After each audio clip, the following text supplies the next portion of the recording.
call our quarterly meeting to session or to order. I think I'm in court right now, apparently. To order right now, it is officially 10:11. I welcome you all here to our meeting, our quarterly meeting, as I said, and to our AOC building. I don't know if everyone has been here to this building before, but we welcome you here to this building. It is not always under construction, but they're making some great improvements, so we'll just work through it as we're here.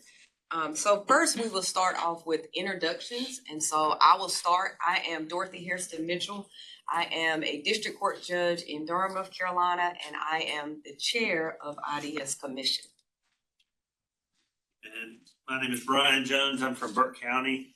I do contract court appointed work, and I am the vice chair of the commission. I'm Kate Benhagen. I'm from Orange County. I am the Criminal Justice Resource Department Director and currently serving as the interim deputy manager. My name's Rob Sharp. I'm the North Carolina Capitol Defender and hope to be the North Carolina Capitol Defender at the end of business today. Good morning, I'm Glenn Girding. I'm the appellate defender. I'm Wendy Sotolongo, the parent defender. I'm Eric Songrove, juvenile defender, and what Rob said, insert. Brian, Officer Commissioner visiting today from Mecklenburg County. John Neiman, retired from the Guilford County Public Defender's Office, and I do some consulting work for the Kenneth Kahn Law School at the High Point University. Tanya Davis Barber from Wayne County, criminal defense and domestic work commissioner. Marshall Ellis, Chowan County, criminal defense, and do a lot of state and federal court appointed work. John Rubin, part-time faculty at the School of Government, work with public defense education. Phil Dixon, the director of that program, is running the misdemeanor training today. Good morning, I'm Aaron Gallagher. I'm the fiscal officer for Indigent Defense Services. And just as a helpful note, if you go out that door and go right, there's a door that's propped open into this area behind us, and that's where you will find restrooms. There is construction going on in the building, and the restrooms are being reconstructed over here, so it's best to use this one. It's sort of behind this wall, but you gotta go out and around. If you have any questions, just ask. Thank you. Amanda Bunch, IDS Communications Specialist. Good morning, Chad Boykin, Assistant General Counsel for IDS. Jamie Blackwell, IDS IT Support. Chad Perry, Special Counsel. Mary Pollard, IDS Director. Whitney Fairbanks, IDS Assistant Director and General Counsel. Come over this way. Bersha Hensley, Assistant Juvenile Defender at the Office of the Chief. Let me take a little more time. Just a minute. Okay. It seems like I come and reintroduce myself to y'all every year, but this time I'm Susan Brooks. I'm the ombudsperson for the Crime Lab, State Crime Lab. And so, and I know some of you here, some of you I have yet to meet, but I'd love to. If you, your offices, your colleagues have any issues with the Crime Lab or questions, please feel free to contact me. I have a website with my number and everything on it. And I have some business cards I'm happy to hand out during a break. But I invite you all to get in touch with me if you have anything you want to talk about the Crime Lab. Thank you. Hopkins Thomas, Prisoner Legal Services. Max Silva, Legal Assistant at IDS. Jenna Allison, Public Defender, District 3. Sarah Olson, IDS Forensic Resource Counsel. Tatum Dorn, the new Chief Public Defender in Johnson County, District 13. Seth Johnson, PD, District 32. Sharif Duvall, currently an Assistant Public Defender in the county. The Regional Defender. I'm Robert Kemp. I'm the public defender in Pitt County. Deontay Thomas, Chief Public Defender in Wake County. Michael Driver, Deputy Capitol Defender. Jennifer Ryerson, Public Defender in Guilford County. Carla Hash, Recruitment and Training Coordinator, IDS. Sonia Colon, Budget Manager, IDS. Angela Henderson, IDS Contracts Administrator. Chris Sadler, IDS Research. All right, and then we have some folks online. If you could unmute yourself. I know we have some commissioners as well as some other chief public defenders and maybe even other folks, if you could unmute yourself and introduce yourself online. I see Miriam, see you first up. Hey, Miriam Thompson. I'm from Wilmington, New Hanover County, and I'm a commissioner.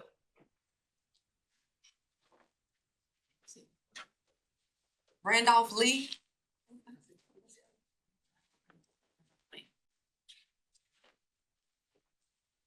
All right, we have Randolph Lee and Laura Gibson. Laura Gibson, Chief Public Defender, District 2, Beaufort, Martin, Washington, Terrell, Hyde counties. Okay, y'all, it's hard for me to It's see. Jacqueline Arnett, Okay, Jackie Arnett. it's Arnett. Hi, I'm Jackie Parker Arnett. I'm the Budget Development Analyst at OSBM, who's covered IDS for quite some time now. So glad to be here with you all. Beth Stang. Good morning, Beth Stang. I'm the Chief Public Defender in District 42, which is Henderson, Transylvania, and Polk counties. Is that everybody online? I think so. Jonathan McKinnis, Public Defender, District 21. For another month and a half.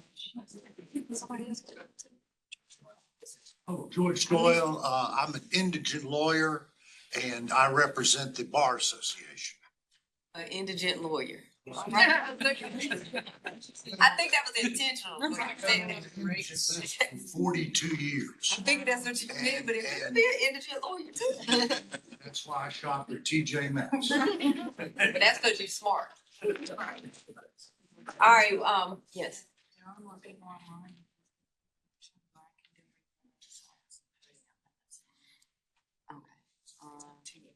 if you could, just go for it. Yeah. If you don't mind, I don't want to miss it. I'm gonna take your seat for a moment though. We're gonna try to get the other folks that's on the line.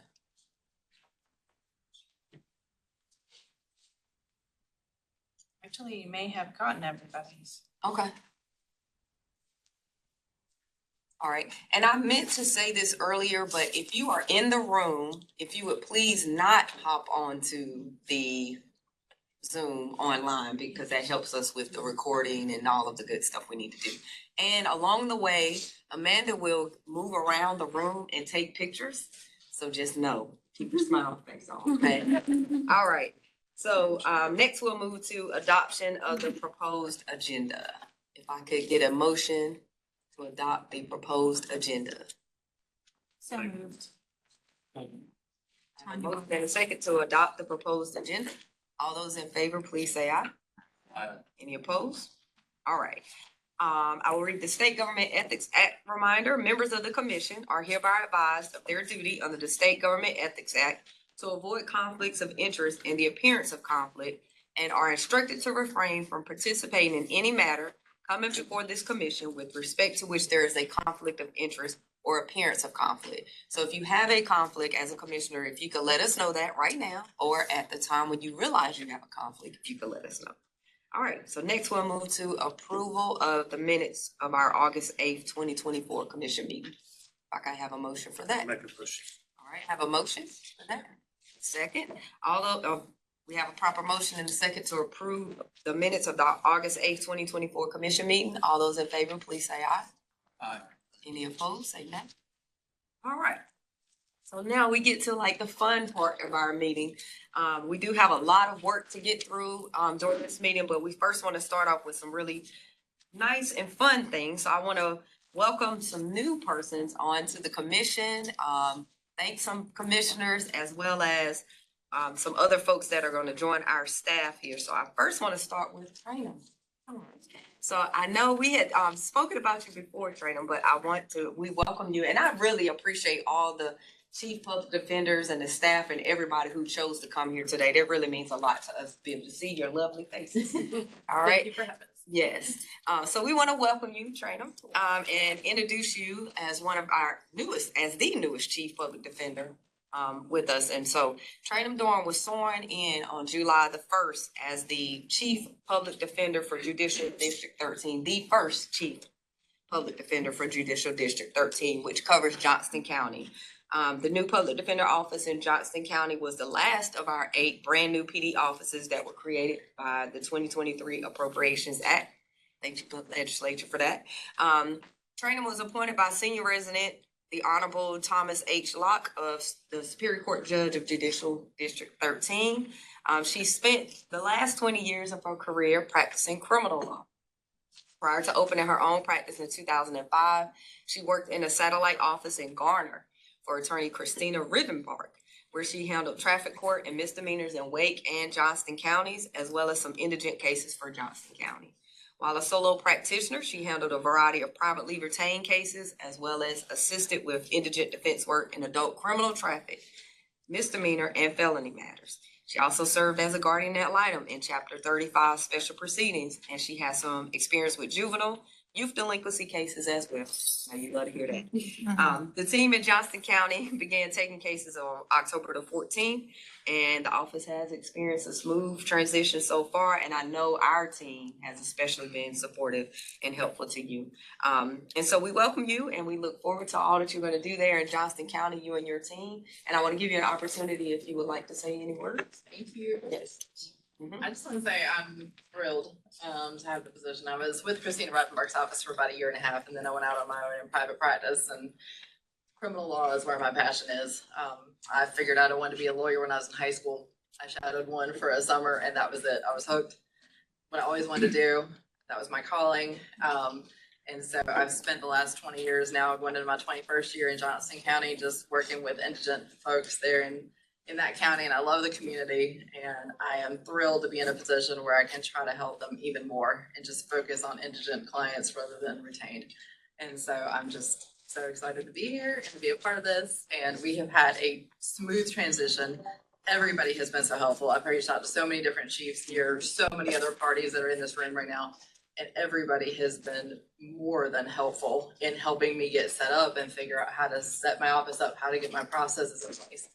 And I just appreciate all the help, and I'm still gonna need some, I'm sure. So thank you to everybody. Well, welcome aboard. We really are blessed in North Carolina to have just great indigent defense as a whole, as well as chief public defenders and public defender offices and private assigned counsel. Make sure I keep that. So welcome again. Thank you. And next, I have the pleasure of being able to announce Sharif DeVoe, who will be serving and working as our newest IDS regional defender starting January 6, 2025. I'm so sorry, Deontay. I'm so sorry.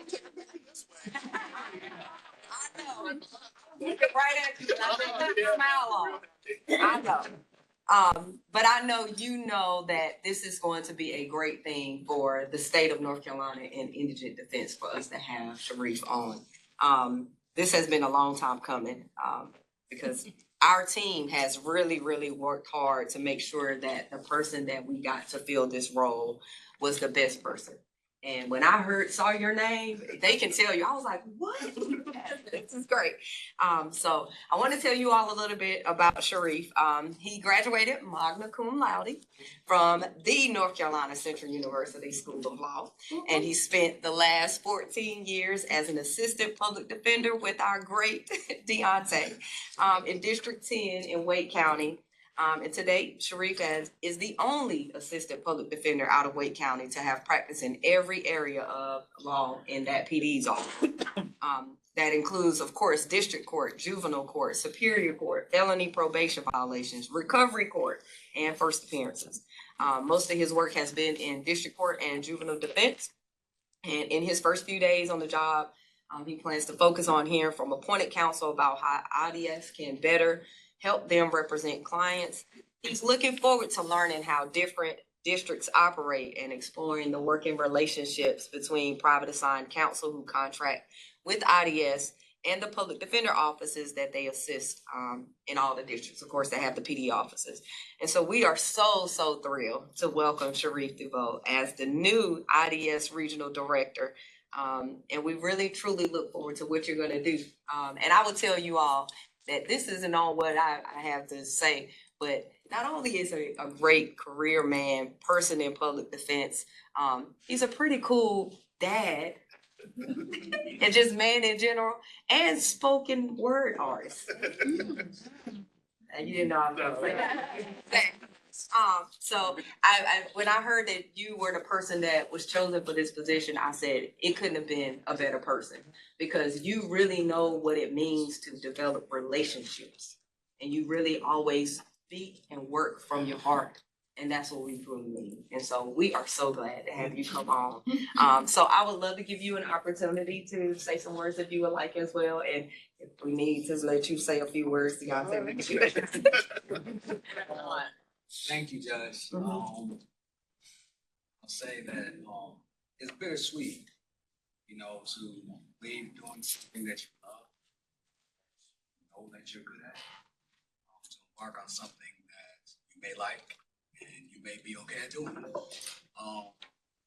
But I would say that having worked with what I think is the best criminal defense first, I think that it's going to be an exciting opportunity to be a resource for private side counsel around the region, around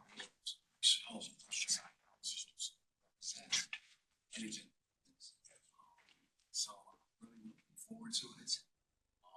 Learning how IDS and how the regional defender can better assist. You know, I think that in districts that have public defender's offices, that the public defender's offices may be the best defense firms in that district. Doesn't mean that every lawyer is the best lawyer in that district. I think that the better the relationship is between public defender's offices and the private assigned counsel, the better representation our clients are going to get. So I'm really looking forward to seeing how I can contribute bringing my talents to. Thank you. I feel like I'm watching my kid graduate.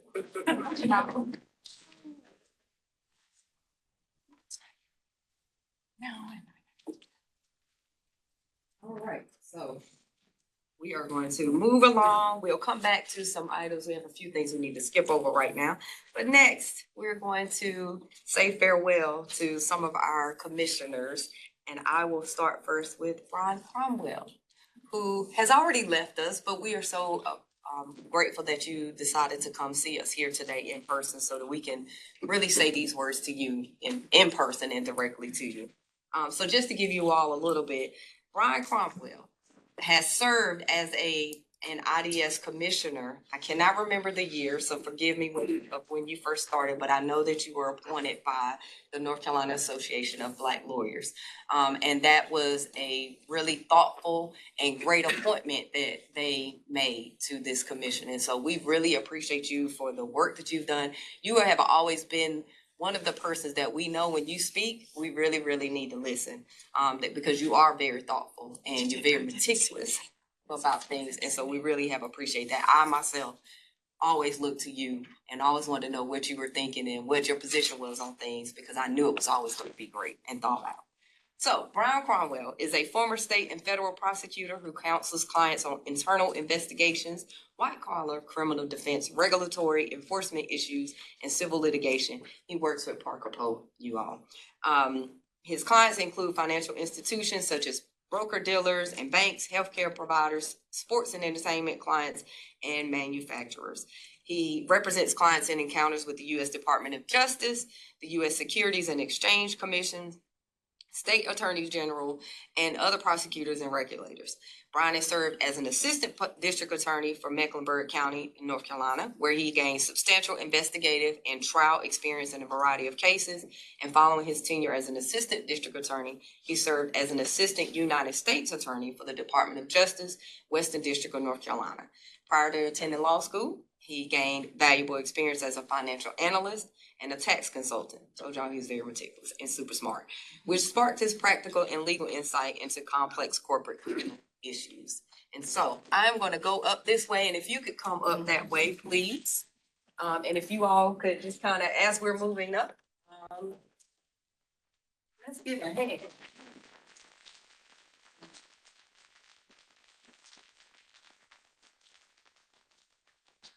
So I have this lovely plaque to present to you, sir. It says, presented to Brian S. Cromwell in grateful appreciation of his outstanding leadership and dedication as a member of the Commission on Indigent Defense Services and for his work in improving the quality of legal representation for indigent persons in North Carolina, presented by the Commission on Indigent Defense Services, November of 2024. Thank you. Thank you.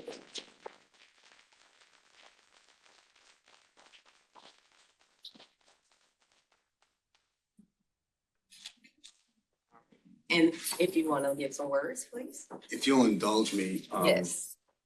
A week ago Tuesday, I was up at 11 o'clock and I was thinking, this election's not going the direction I want it to go in.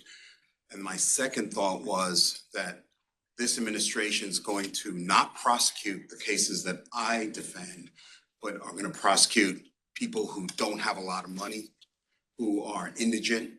And that means that your work is going to be so damn important over the next 4 years. And it scared the hell out of me. And then a couple of days ago, 48 hours ago, I saw who was named the AG. And I thought, holy smokes, this is going to be an absolute nightmare. It's going to have a trickle-down effect. True, that's on the federal level, but it's going to impact this state in an unimaginable way. What you guys have facing in front of you for the next 4 years is going to be a daunting task. But I will tell you, I'm so proud of the leadership of this organization, and you're going to be up to the task. Thank you for allowing me to serve as a commissioner for as long as I did. I'm going to miss you all very, very dearly. Thank you so much.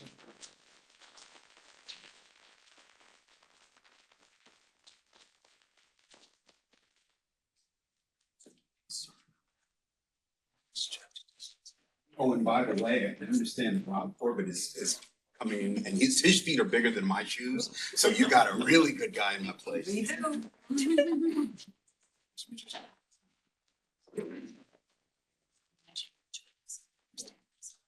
All right. So, Rob Corbett literally walked in, and he is next on the agenda. So, I'm gonna give you a few minutes to get situated. Oh, I'm fine. I've been waiting out in the hallway. Okay. All right, so if I could have you come up, sir. So this is Rob Corbett. You all, he is our newest commissioner who will be coming in, and as Brian just said, in Brian's seat, appointed by the North Carolina Association of Black Lawyers. So we're gonna move up this way, sir. And I know you know better than most of us all these old stuff. So I will read, you can move over there because Amanda's taking some pictures here. I will say I, and then you say your name, and then repeat after me. All right? I Robert K. Corbett, do solemnly swear. do solemnly swear. Oh, wait a minute, let me have you raise your right hand. Okay, so I should know this. I do these oaths all the time. Robert K. Corbett, do solemnly swear That I will support the Constitution of the United States. that I will support the Constitution of the United States. I I, Robert K. Corbett, do solemnly swear do solemnly swear that I will be faithful that I will be faithful and bear true allegiance and bear true allegiance to the state of North Carolina to the state of North Carolina and to the constitutional powers and to the constitutional powers and authorities which are and authorities which are or may be established or may be established for the government thereof, for the government thereof, and that I will endeavor to support, and that I will endeavor to support, maintain, and defend maintain, and defend the Constitution of said state, the Constitution of said state, not inconsistent not inconsistent with the Constitution of the United States. with the Constitution of the United States. I I, Robert K. Corbett, do solemnly swear do solemnly swear that I will well that I will well and truly execute and truly execute the duties of my office the duties of my office as a member of the Commission as a member of the Commission on Indigent Defense Services on Indigent Defense Services according to the best of my skill and ability, according to the best of my skill and ability, according to the law. according to the law. All right, you are official. What about you?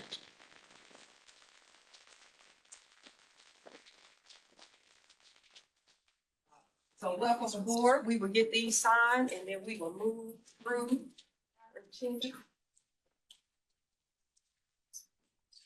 All right. Did you want to say any words?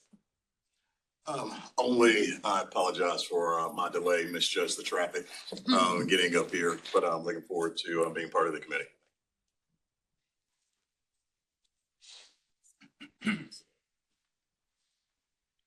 Yes, all right.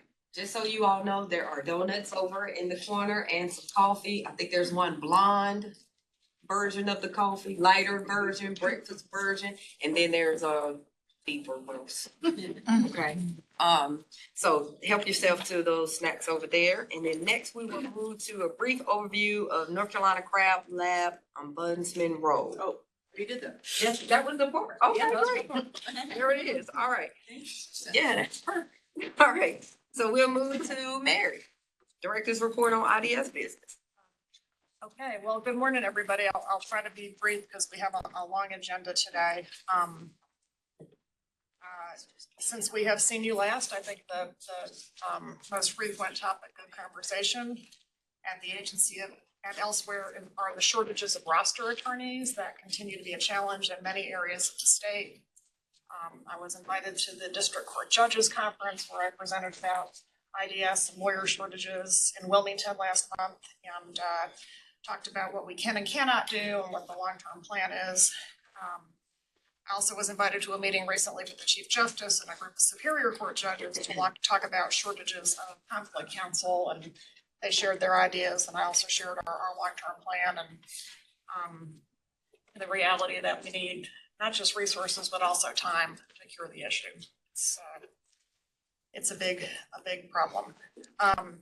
In January, we will ask the Commission to adopt the agency's proposed 2025 legislative long session agenda. And that we're going to ask the legislature to allocate sufficient resources to help address the lawyer shortage issue. Our fiscal and research staff are working very hard to put together sound budget numbers for our ask. There's a lot that goes into kind of putting the money together and truly assessing the cost of PAC and of the public defenders, especially for the PDs in this new digital era where every day we seem to need to license some new software or buy some new piece of equipment. So they're working really hard on making sure that we have a sound budget numbers for the ask. I'll be seeking feedback from you as the commissioners between now and January, and we can be prepared for a full and robust discussion at that time. But basically what we're looking at and what we're scoping out are the following, right? We're still committed to public defender expansion where it is most needed. This last session, we got 8 new offices. We got offices to cover, I think, the areas of the greatest need, the far west and for T. Martin, Northampton, and Halifax counties. I can't remember the new district number. So that's great. There's a handful of places that I think are primed and ready to locally have public defender offices and could probably staff them, but I think we should go smaller this time, allow the existing offices the opportunity to staff up and really concentrate on our efforts in the law schools, because I'm convinced that the long-term solution is in the law schools, right? And educating the young people about the opportunity to do indigent defense work, to be public defenders, grow them from the ground up. If you open an office, you got to find new lawyers, right? And you all have been doing that very successfully. If you just hire a PAC, and you have to hire some PAC, but if you just hire a PAC, you're not solving the problem in the long term. So we got to grow those baby lawyers.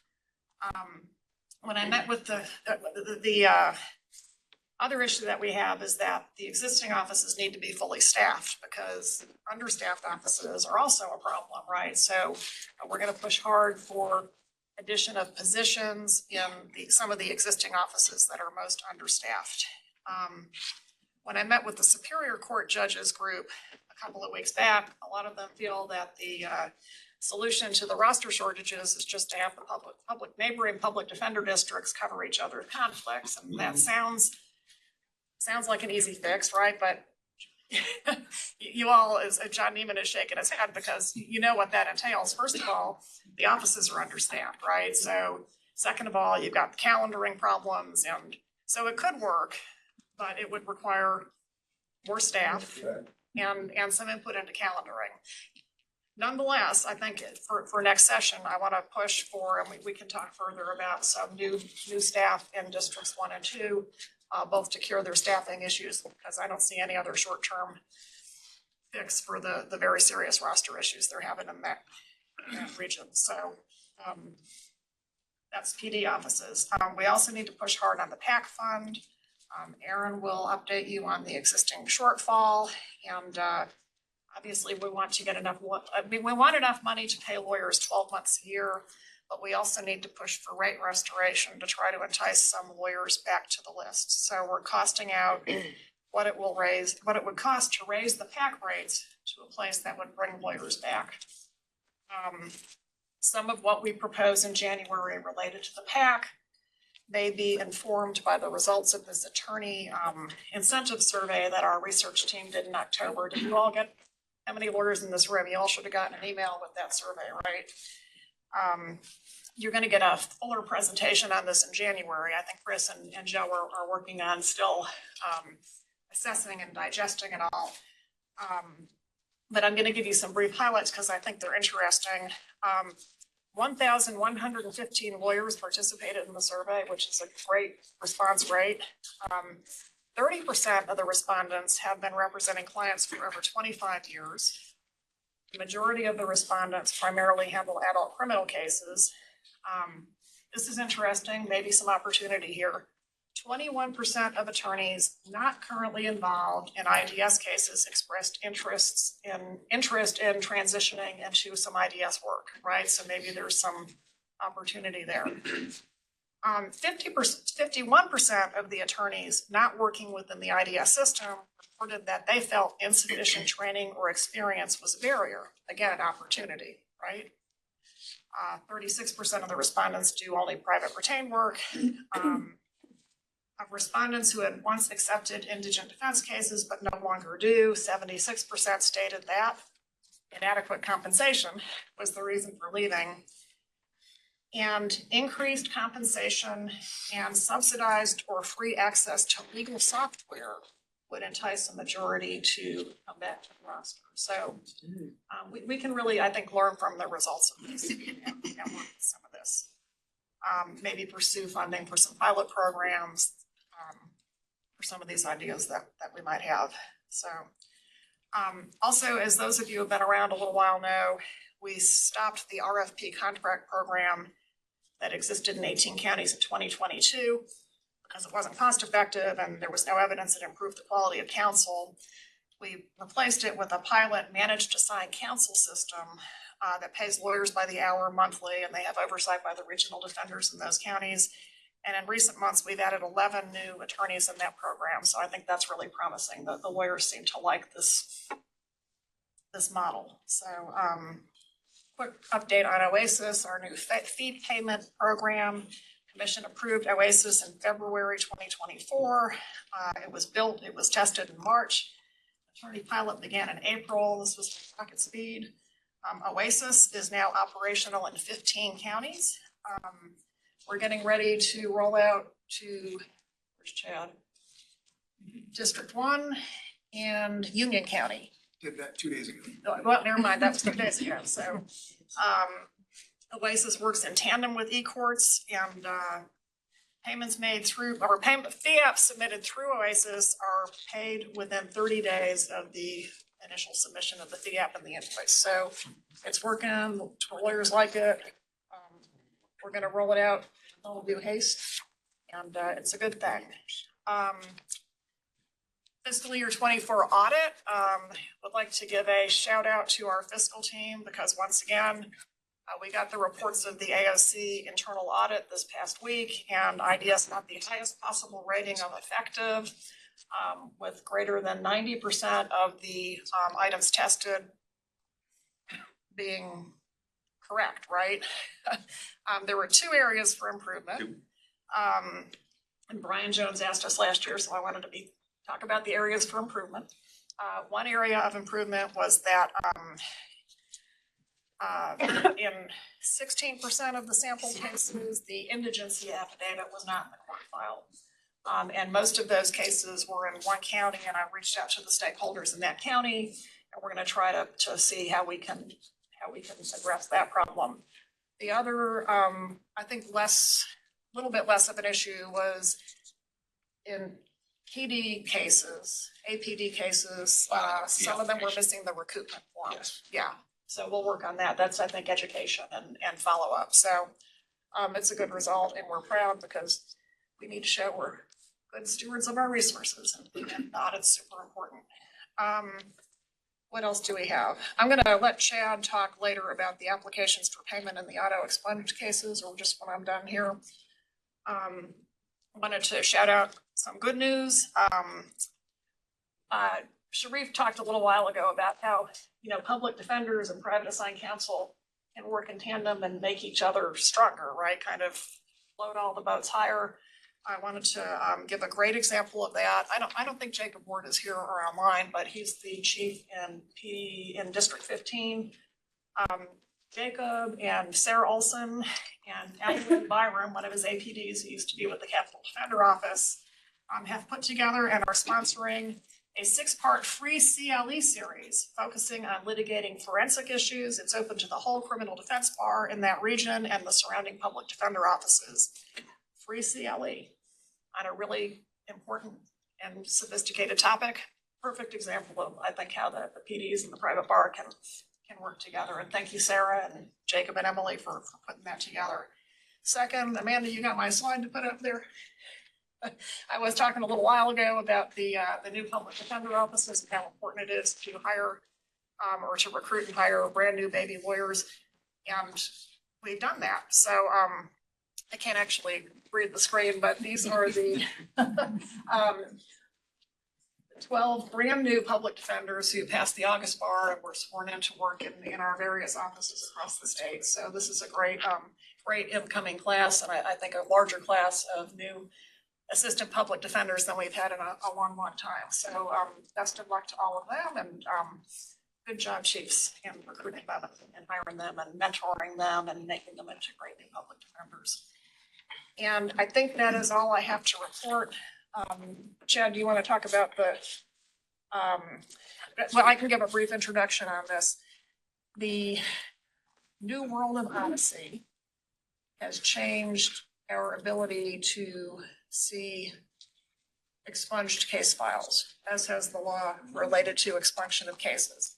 And that causes a problem for lawyers who represent clients in cases that are expunged, and then they want to send in the bill and they want to be paid, and there's no evidence that they ever did any work, right? Because the file is gone. So there are two proposed solutions to this issue. One is that instead of the 1 year that lawyers have to submit a fee app after the disposition of the case, we ask lawyers who have had their clients' cases expunged to submit their fee app within 6 months, which allows our fiscal team to be able to see enough of the file to pay the bill. I have some concerns about that, doing that right now. I think generally speaking and overall, once we have OASIS rolled out statewide and hopefully after we're paying these folks a little bit of money, I don't mind. I think it might be a good idea for all lawyers to be asked to submit their fee apps quicker. That's better for our cash flow, cash management, projection purposes. Right now, that's a big lift for us to communicate that, and it's a big ask for the lawyers, right? They've got a lot on them right now. I hesitate to change that up. So we have a different proposal, and I'll let Chad explain that, but it's basically, it's a direct bill system where we would you go ahead, Chad. Thank you. Yeah, So thanks.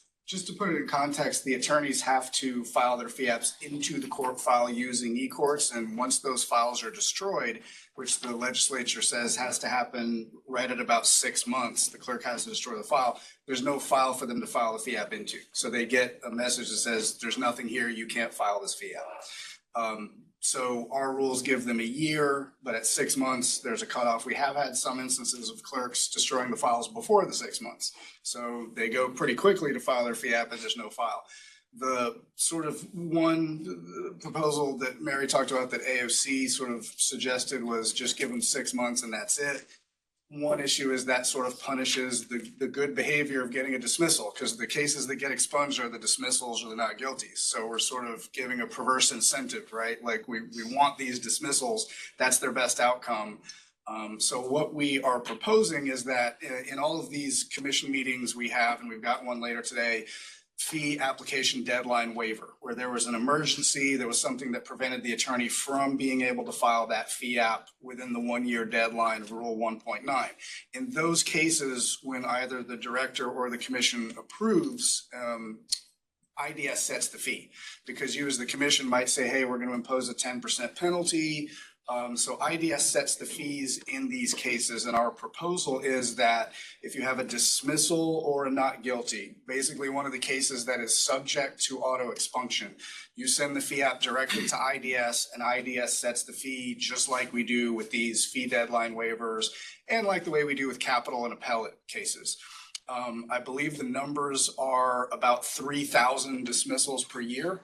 So I think in proportion, we do 14,000 fee apps a month that we process. So it's not a huge number. So it should be manageable on our end. But what it does is it allows the attorney to just send that fee app directly to us. They don't have to go through the clerk. One issue with fee apps, of course, is recoupment, but none of these cases are recoupment eligible because they're dismissals. So statutorily, there is no recoupment. Anyway, the file has been destroyed or is going to be destroyed. Fee app doesn't need to be there to be destroyed, or if it's already been destroyed, it's useless anyway. So this looks like the best proposal by our calculation. Aaron and Fiscal says this is something that they can handle, so we want to ask the commission if you will approve this as the process to be able to save our attorneys and have them be able to file this fee apps directly with us. We do expect a fair number to be submitted through the normal process. It's just that those that are expunged too soon, and we're trying to deal with those counties where we hear of that. We hear from attorneys, and we try to work collaboratively with their colleagues in AOC and locally to make sure that doesn't happen. But there are a number of attorneys who are, they bill more readily than others, some just on a different pattern. So we don't, there could be 3,000, but we expect it to be, I don't know, far less than that. I did speak personally with one attorney. He said he says, I always file my fee apps after 6 months because I'm the only attorney that does high-level felonies in this county. All the pack left for various reasons. This is one of those attorney deserts we're always looking at. And so this attorney says, I just don't have time to file them in 6 months. So my routine practice is to wait longer. So there are some attorneys that just can't bill very quickly. So for people like that in particular, this would be a good alternative. And as Aaron said, if they submit it the normal way and the system accepts it because the file is still there, great, we'll process it, we'll pay it. But they'll have the option if they get that error message that says you can't file, there's nothing to file, they just send it straight to us. So we would need a motion for the commission to approve The process. of IDS staff approving direct payment in expunged cases. If I could have a motion. Which gives you All right. Motion and a second. Second. All right. All those in favor, please say aye. Any opposed, nay? All right. All right, thank you, Chad. Is that everything? Did you cover everything? That's everything, I Okay. think. Unless there's questions or further discussion you'd like about the director's report. Yes, I would like to see if there was a way to induce newly graduated law students to take like a immediate trial school, perhaps at the School of Government, or have maybe the Bar Association put it together. It was folks specifically on indigent defense, so that a new public defender, might be reluctant to hire a newly licensed lawyer, but a newly licensed lawyer that knows how to do some of these cases, understands the case law, procedures, and so on. Sort of like, a training camp, a AAA league for the big leagues. so the School of Government and actually this week, right, they're having new misdemeanor training for assistant public defenders. They'll have, one is felony school that's coming along. I've been talking with Tucker and some other folks about the idea of like a boot camp for newly admitted lawyers who might want to be private assigned counsel and do some work who maybe don't technically qualify. under the appointment regulations, but could get qualified, right, with some boot camp and some CLE and some mentorship. So that's a good path forward. Yeah. Right. Any other questions or And comments? can we get that slide of the Yes. newly minted young public defenders You bet. in our meeting packet somehow? We will provide that Thank you. and reach out and welcome them. Yes, sir. New public defenders get to go through a 1 to 2 year curriculum of programs, new misdemeanors, new felony trial school. And I wonder whether you could assure new attorneys doing private assigned work that they would be able to attend those for the same cost that public defenders attend. Or maybe an Which is- incentive. Zero. Well, and we have negotiated, I mean, we get a number of scholarships to those schools, but we would like more scholarships. So maybe there's a way Yeah, of, and I will mention that, I have talked with Amy Wall, the new dean, and she actually reached back out to me yesterday about, we're gonna kind of have a public defense summit to talk about some of these very ideas, right? Getting more PAC trained, can they help with the boot camp? As the public defender corps grows, look at a curriculum that's more tailored for, beginner, intermediate, advanced. So that's exciting, right? She's got some great ideas and there's some good energy at the school. There are a certain number of those scholarships, Mary, and we sort of set, it's a fairly low bar to qualify. Yeah. And in the event that someone may not qualify, they can reach out to me with some additional detail and we can do a little bit of research here. We try to be as helpful as we can and as inclusive as we can. There are a few people that just need an exemption. If they can share with me a little bit of additional information, I will send them back an email, which they share with the school of government that gets them in at no cost. And private assigned counsel that does indigent work, and this is, I think, the first contract we negotiated together, the school of government gives them 6 hours of free online CLE. So there's some great stuff out there free through the school of government. Not the same as hands-on trial school, which is really the gold standard, I think, so. I'll ask the criminal justice section of the Bar Association to perhaps provide a scholarship or maybe a private lawyer to take this training. That would be fantastic. Become an indigent lawyer like me. Thank you for that. All right, fiscal reports, update on the. Oh, I'm sorry. Yes, sir. Fiscal reports probably goes throughout everything we talked about today. So I'm looking at page 55 on the commission packet. It's talking about fiscal year 25 PAC projection for the appropriation, the receipts and the budgets. And then it also goes into fund to address the shortfall. And part of it is PD lap salary, $7 million. I'm just trying to see if I understand this correctly. Does that come from the public defender offices and anything else that IDS has this in a line item budget that's not related to the PAC budget that goes to help cover that projected shortfall? Yes, and so I want to be clear about something. The PD lap salary, when they open the new PD offices, they expect, there's gonna be lap salary because those positions aren't filled right away, and there's an expectation we use that lap salary to pay the PAC because the PAC is doing work that will futurely be done by the PDs. That number is shrinking because of the hiring. But we gotta hire, right? So that's a good thing. The PD lap salary also goes to, items like some paying your bar dues, which was something we had to do to match what the AOC is doing for the ADAs. Parking, which is something that the AOC is doing for the ADAs. Technology and other unfunded operating expenses. So my goal is, right, we're gonna ask this General Assembly and this Office of State Budget Management for sufficient funding for the PAC.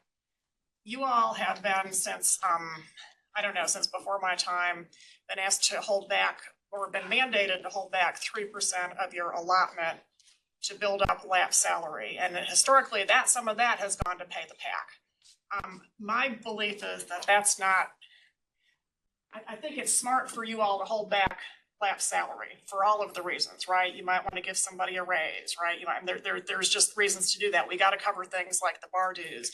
But my belief and philosophy is that the PD fund is to pay PDs and the PAC fund is to pay PAC.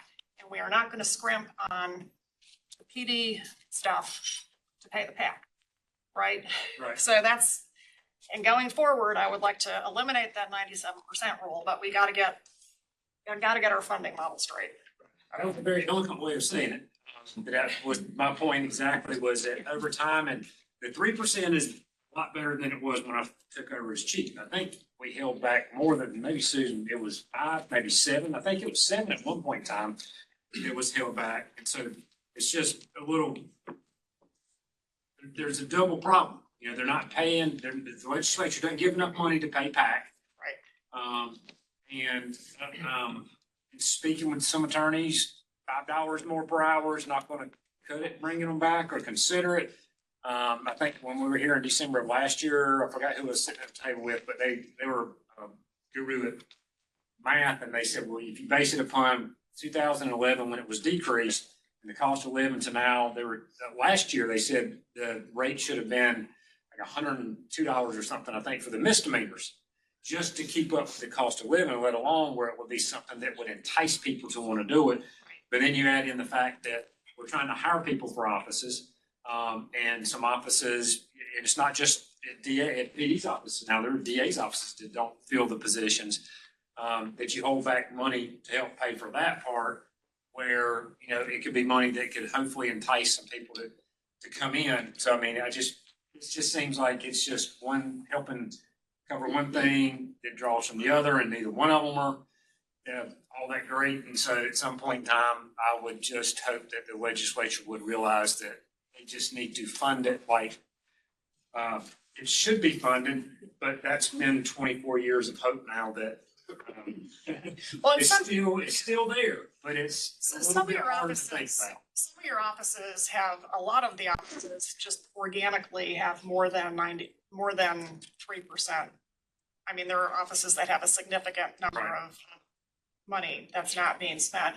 Some offices are at 97%. I have been pretty free in granting exceptions to that for the offices that are having the hardest time recruiting. So I hope, I mean, I think I've communicated that.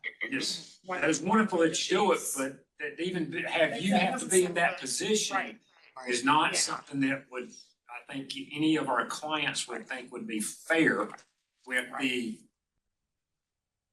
financial situation that is, that's not of, our IDS is choosing, PD's choosing, the commission's choosing, clients choosing, that we've been placed in for decades now. But I also want to be clear, and I think Aaron can clarify that the 3% is not any near close to the 7 million. The 7 million is kind of this new creation of offices. And also you build up some lapse, like, you have somebody resign, they give you their 2 weeks notice, you might not have somebody on board for 6 weeks, right? I mean, that sort of thing kind of builds up, and that's what we rely on. That, in an ideal world, right, that kind of organic lapse salary is what we would use to pay the bar dues and do the other odds and ends that we need to do, so. And they can spread their bar dues over, you know, AFC has how many more employees than we have? A few thousand, several thousand, where ours isn't, and so that's part of the reason why. So it'll be, Yes. Yeah. Right. Hey, and Rick. Some of that fund be used for per diem PDs. I've got one on maternity leave as of Monday. Yes, and that's, and I think that is, so that's exactly the sort of, I think, appropriate use of lapse salary would be for a contract PD, a per diem to fill in when somebody's on a long-term disability or maternity leave, or, I'll be on your schedule. Okay. Mary, what's the table on page 8 of the materials called number of unique attorneys paid by fiscal year? What is a unique attorney? We got to go to that. Said somebody else. Yeah. Yes. So, Before, great segue. Fiscal reports. before you get there, I think Rob had. Oh, did you have? Oh, sorry, just quickly. When Aaron was talking about the auto expungements and possibly we say in terms of filing directly with IDS, how long does that take to implement? Meaning that could I report that back when I get home that they can do that? We're getting, while that was sort of being discussed in the room, Chad and Amanda and I were sort of exchanging an email about, we gotta get the messaging out. It's a late breaking news, but yeah, I don't know if our email will go out before you get home, but it could be simultaneous. That message is going out very soon. You can share that, yes. You're on. Okay. It's officially on. Thank you.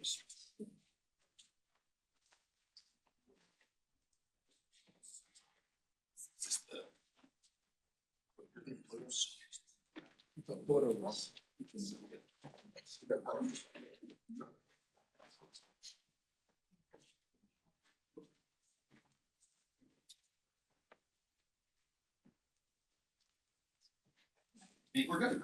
Yeah, great.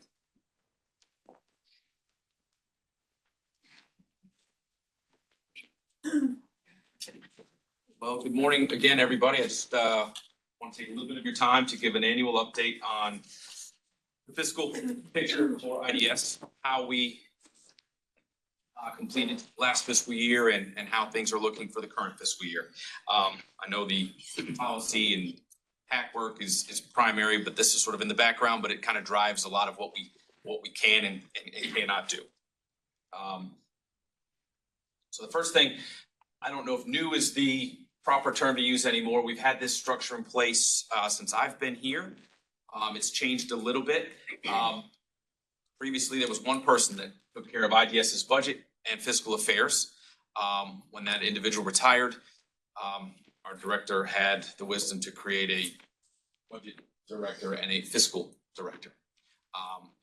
We have since morphed that a little bit, so underneath my role as the fiscal officer, I manage the fiscal section and the budget section. Sonia Colon is here. She's been with us since April. She's our new budget manager, and she's been a tremendous resource to us.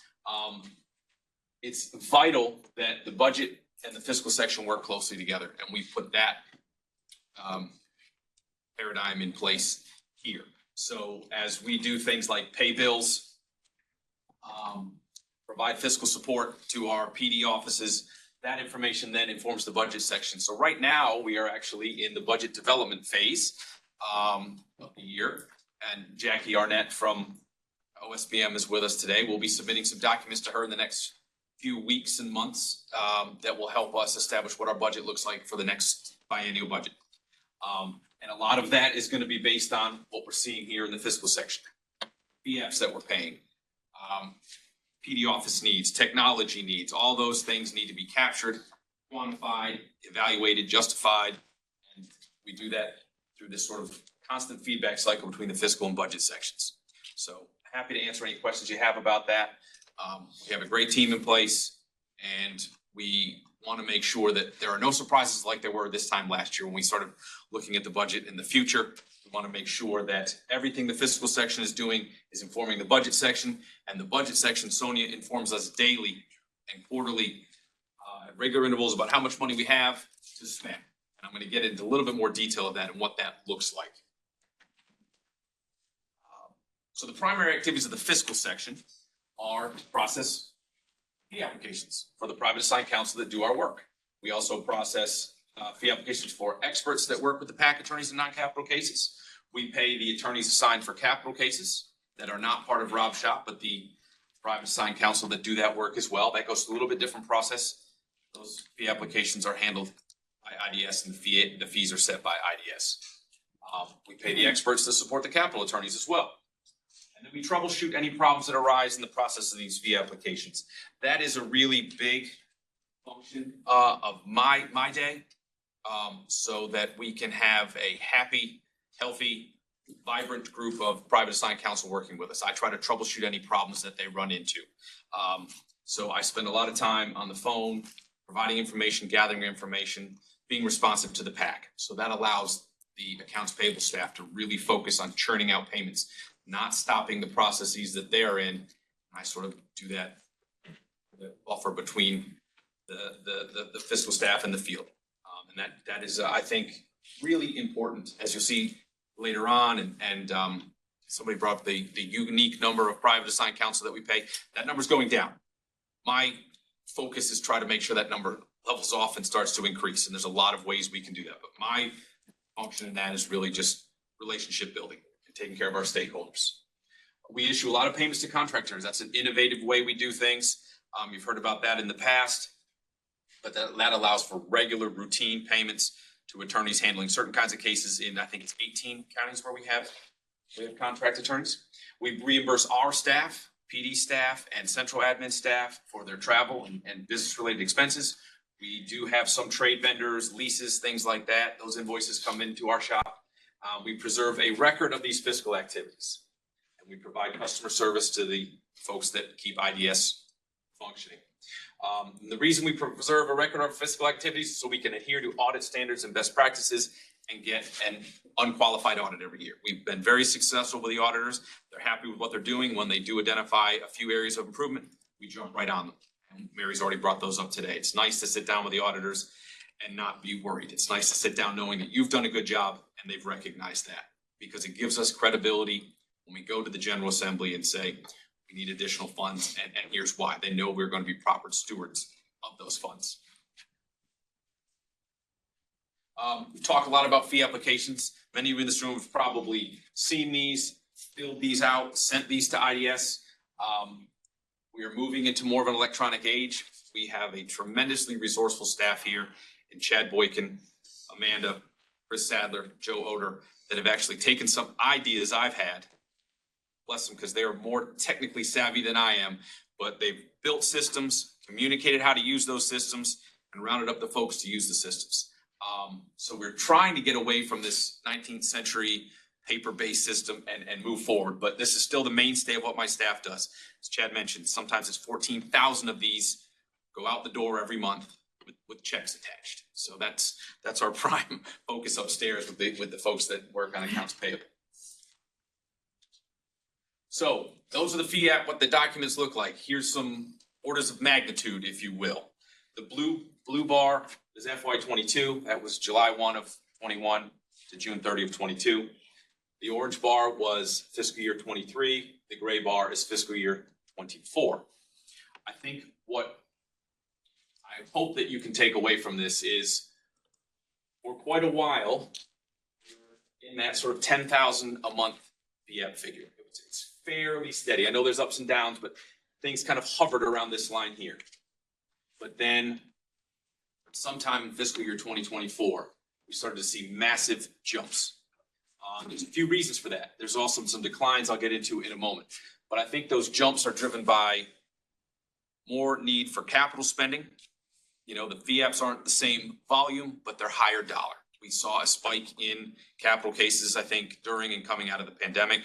Rob gave you a presentation on that in Hillsborough. I think it was earlier this year. So that's one of the drivers. Another driver is we're just seeing more fee applications, greater demand for our services. I think things hit a lull during the pandemic, which was expected, and coming out of the pandemic, there are a lot of cases that are being closed, a lot of dispositions, and they're finding their way to us and have been.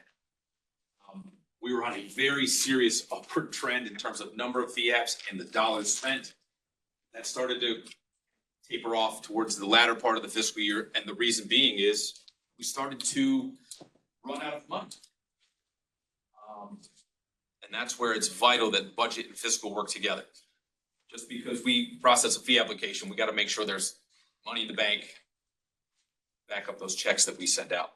So what we had to do for the last quarter of the fiscal year was really slow down and manage our spending. We did not stop payments. We actually kept payments going at a fairly consistent rate, but we had to get creative with how we found the money to do that. The state appropriates funds to us and they allocate those funds to us quarterly. In that last quarter of the fiscal year, we burned through the money the state gave us, so we're looking for lapsed salary where we hadn't filled all the PD positions, so we could move cash that was initially allocated for the PD fund over to the PAC fund. We were successful in tapping into some reserve funds that were set aside a few years ago for a potential issue with set off debt notifications, but that had been resolved, so we were able to bring those funds back to IDS. We also over collected receipts from set off debt. Those recoupment that are ordered against the folks that we represent, those monies are intercepted through lottery winnings and tax refunds.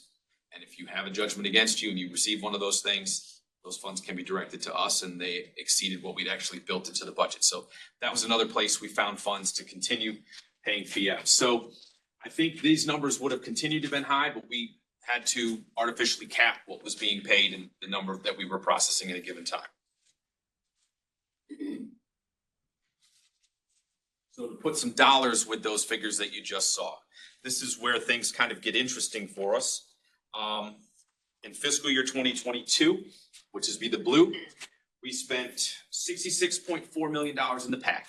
And that's your private sign counsel, your capital attorneys, your experts working with the PAC, and your experts working with those capital attorneys. That figure jumped to 81 million in fiscal 23. And then in fiscal 24, the year that ended June 30, earlier this year, we spent $93 million on the PAC. So that is a 40% increase in PAC spending from 2022 to 2024, with no appreciable increase in funding to the agency. We were appropriated funding in the PAC fund for fiscal year 24 of 78 million, and we spent 93. We try to keep payments going, but when we don't have the money, we can't spend what we don't have. I know prior to me coming here, prior to the pandemic, there were times when IDS literally stopped payments. We did not have to do that, but we had to slow down the pace at which we were issuing payments. Every day and every week and every day, we're looking at what was being paid. Was there money to cover it? If there wasn't, when would there be? We just got another influx of cash from Department of Revenue, from tax refund intercepts. So, okay, once we get that budgeted, okay, on Friday, I told the accounts payable staff, you can issue payments. So we've seen a tremendous spike in spending without any really additional appropriations. What we're running into, we saw a little bit last year, and what the real problem is, we'll get down the line for this year, is there's actually been a reduction in the amount of money that we've been appropriated from the PAC. It's been shifted to the PD fund, but we'll discuss that a little bit more. So a 40% increase in spending without any new funds, that's not sustainable. Go ahead, I have a question. Oh, Aaron, I just had a question. How much of the increase correlates to the increase in appointed cases that you're making? So I want to make sure I understand your question. Are there more cases coming into the system that are needing appointment of PAC for?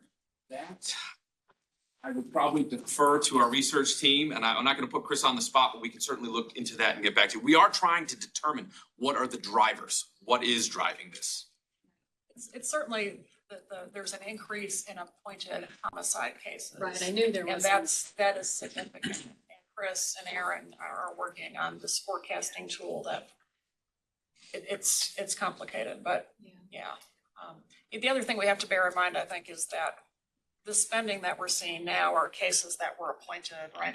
Other than the homicide cases are paid on disposition for the most part. So most of these cases were appointed before PD expansion. Yes. Some of them were probably appointed before the pandemic. So it's really complicated to try to parse through exactly what each part of them, you know. And I believe the capital cases have had their highest disposition numbers as well during this period. Yeah, if you look specifically at the capital spending, the expert spending has been pretty steady. That really hasn't changed over the past several fiscal years.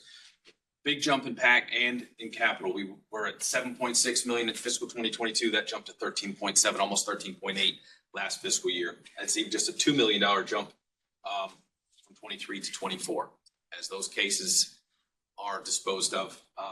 When that was a big driver. I do think though that, I mean, you know, in the pandemic, and that would affect maybe 2022 especially. I mean, there was a significant drop in charges, and not so much in homicide, but even in homicides, but across the board. So, you know, and I think there's been an increase everywhere in terms of charging. So I'm thinking that the combination of the pandemic, maybe. So then my economist friend back there, our research director, has educated us about a term called cycle spanning, right? So the pandemic, which might be part of this spike, which is like, so you're appointed to, I don't know, class H, whatever, right? In normal times, it might take you 4 hours, but the pandemic happened, so courts closed, so it just goes. Odyssey happened. Odyssey happened, right? So cases are continued and they're continued and continued, and you gotta talk to your client, and you know, it's nickels and dimes, but it adds up. So the longer a case lasts, The more you're. the more you're gonna pay for it. So, yeah, Yeah, a combination. there's just so much. It's like a perfect storm of everything. Yeah. You've also seen increases in digital discovery and how much time attorneys are having to Yeah. spend reviewing all this videotape and all this stuff. And that'll be a new normal, right? So what we're trying to figure out is what is the new normal and what is, yeah, yeah. Yeah, I saw a question here, but I want to make one comment before I get your question, if that's okay. As you heard about earlier, we've been able to successfully implement this Oasis invoicing system. When I'll go back just quickly, on the fee application form, this is how data comes to IDS on this document from the attorneys. This is experts, but we'll talk more about the attorneys. There are fields here where the attorneys put in the number of hours they were in court, number of hours waiting in court, and number of hours out of court. Due to limitations in the accounting system that all state agencies have to use, it's always been really difficult and time consuming to capture each of those data fields. So that limits our ability, I think, to have a robust data set to do more digging and what's driving costs, where are we seeing more time, what's driving our expenses. What we've done with Oasis is we've built in each of these fields for the attorney to enter. So we're gonna have more data. Right now, 14,000 fee applications, and my staff is spending 40% more money in the pack. I got the same number of people. And you can see the number of fee apps they're processing are going up by the 1,000 on a monthly basis. Doing that with the same number of staff. I think the PAC attorneys would yell at us if we slowed things down to gather more data. And it wouldn't be ideal.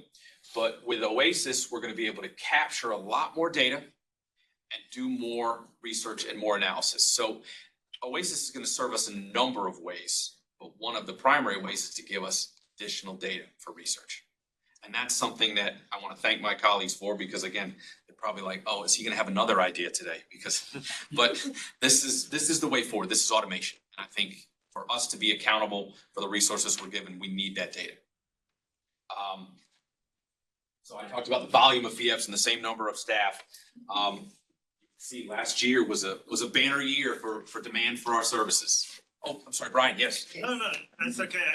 One thing I wanted to say, it's really two comments. One comment is that I think this is a one-off, this time period that we're in, because we've had the pandemic and all these cases that have lasted for so long are kind of, with just my observation, are kind of crashing down and getting taken care of. At the exact same time, district attorneys don't have the appetite to go through another cycle of cases that are going to last forever. So they've streamlined their plea process through conditional discharges or however they get resolved. And so those cases are happening quickly. So I think you're kind of getting that pushed together. So you could have a time period that's kind of a one-off type of time period. And once we get through all of that pandemic cases that have been hanging around so long, and this, what I see as a new efficiency. A rapid resolution. Right. Then I think it'll kind of get back to something we're more used to.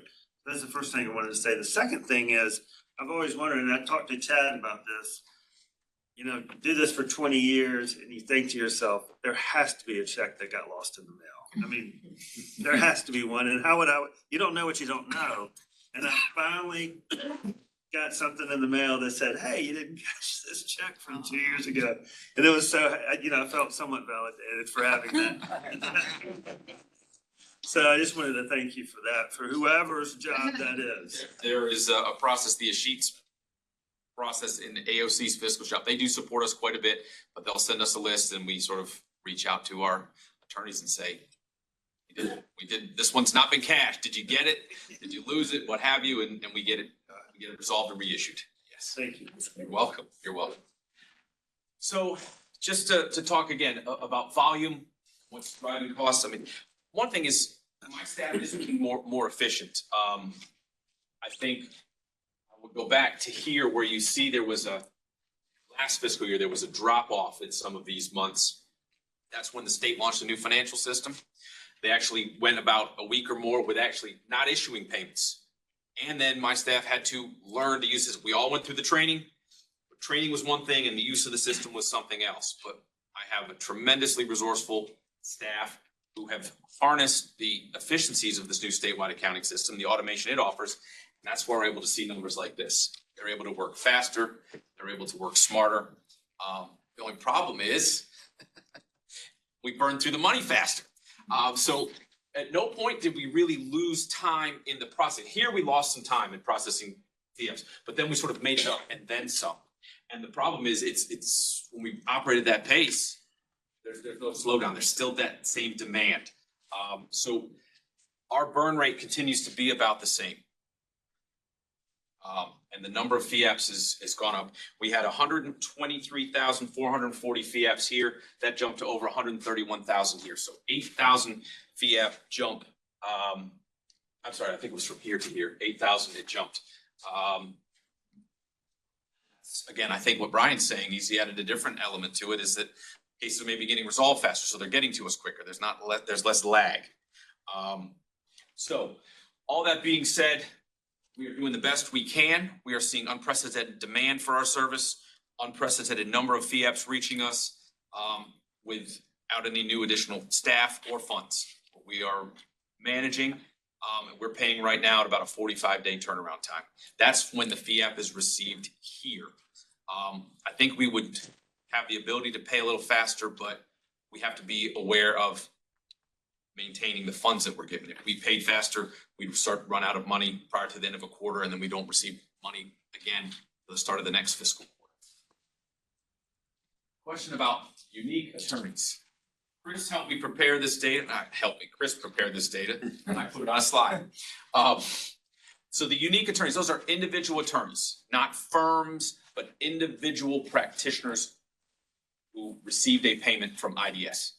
So you've got the Johnson & Johnson law firm, they might have 6 practitioners there. There will be 6 of them here if they got a payment. We're seeing a steady decline. What's driving that? Maybe you all would know better than I. I know my staff is getting payments out as quickly as they can. But I think a little bit of that was the pandemic and, there was this great resignation, right? And that the PAC wasn't spared that. People finished their cases and said, I'm done.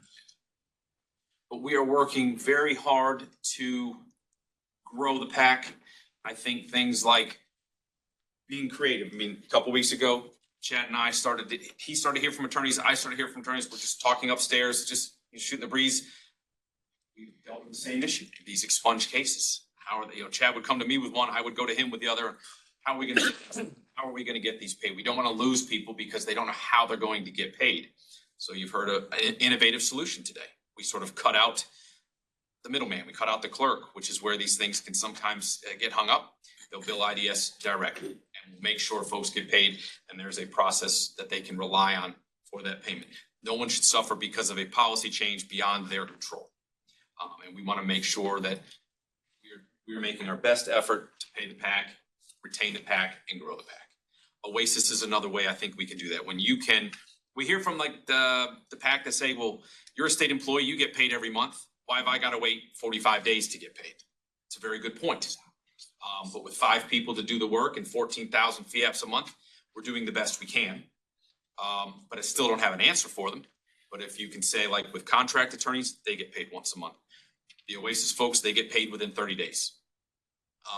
So the more we can grow Oasis, I think the more that question goes away and the more folks share that with their colleagues. Hey, they've got a new system, it's automated, you get paid within a month.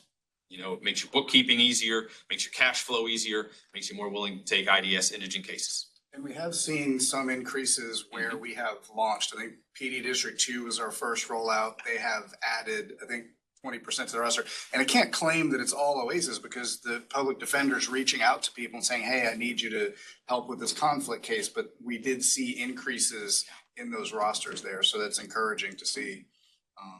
And it helps. And what's great to hear is Chris did a survey with over 1,100 respondents. Well, we only paid 1,300. Now, I know it's not a one-to-one correlation, but there's folks in that survey that want to do our work.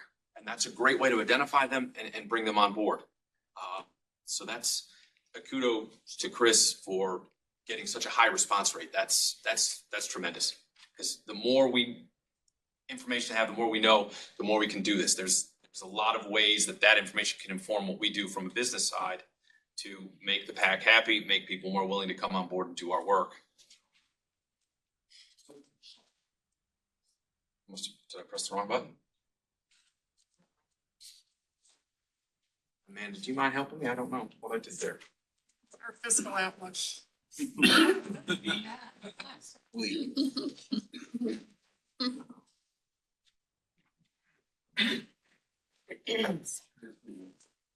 Yes, absolutely. Trying to press the forward arrow.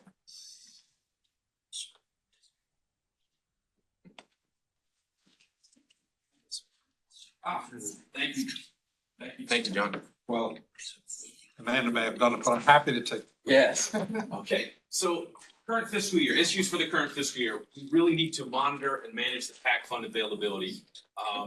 As I stated earlier, last year we spent 93 million, with 78 million appropriated for the PAC. This year, because funds were taken from the PAC to fund the new PD offices, we have $69 million for PAC funding. And we fully expect to spend 93 million, if not more, this year. So we have to manage money between the different funds that we have, PAC fund, the PD fund. But we also need to be cognizant of the fact that we get cash on a quarterly basis. So if we spend all our money in July and August, in September, we don't have a lot of money. And that happened in this September. We had to slow down payments in September because we burned through our quarterly allotment that fast. So we are now managing payments on a weekly basis. So we are monitoring and managing the PAC fund availability. Sonia tells me every single morning how much cash we have. She sets aside earmarked sum to meet payroll. The rest is left to pay the PAC and other operating expenses. So we are literally daily monitoring that, managing that. Other issues for this year, continue to refine and roll out Oasis. Can't say enough good things about it. I think it's gonna help us grow the PAC. It's gonna make us more accountable, more transparent, and bring us into 21st century automation wise. We've added some big counties, Guilford and Mecklenburg. We've gone to rural, we've gone to big. I think all of those are serving us well. And as Chad said, from the launch several months ago in some of these smaller counties, we can actually begin to add and grow the PAC there. The other big thing for this year, we need to evaluate and quantify the impact of PD office expansion on the PAC. We've gone years without really expanding too much in terms of PD offices. It's hard for us right now. We are sort of coming to grips with 8 new offices and what that is going to do to PAC demand. We've got to get those offices fully staffed. We've got to close out. Just because a PD office opens doesn't mean there's no more PAC money needed in those places. Those cases that were appointed a year ago, 2 years ago, still have to be resolved by the appointed attorneys before the PD office starts taking all the new cases. So those are things we're trying to get a handle on, so we can figure out how much money do we really have? How much money is going to be siphoned out of the PAC and taken on by PD? We're working there. Figure that out. Okay, perhaps this died. No. Come over here, toggle with the keyboard to the next slide.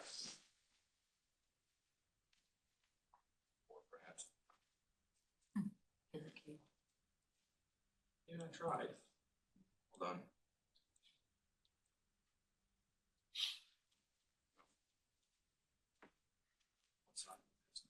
Yeah, it didn't do anything. Okay. Sure.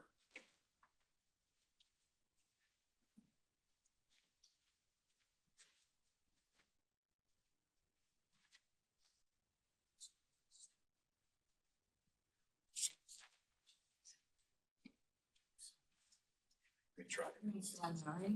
Yeah, I'd like to go to slide 10 if I may.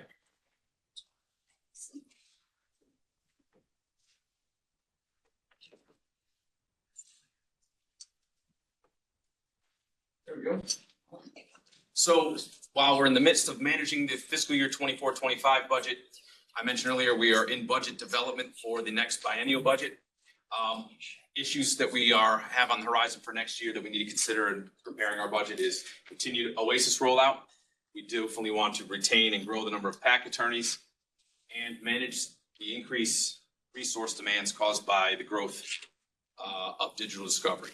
Amount of time, amount of technology needed to manage, body cams that police wear, cell phone data dumps that produces a ton of evidence.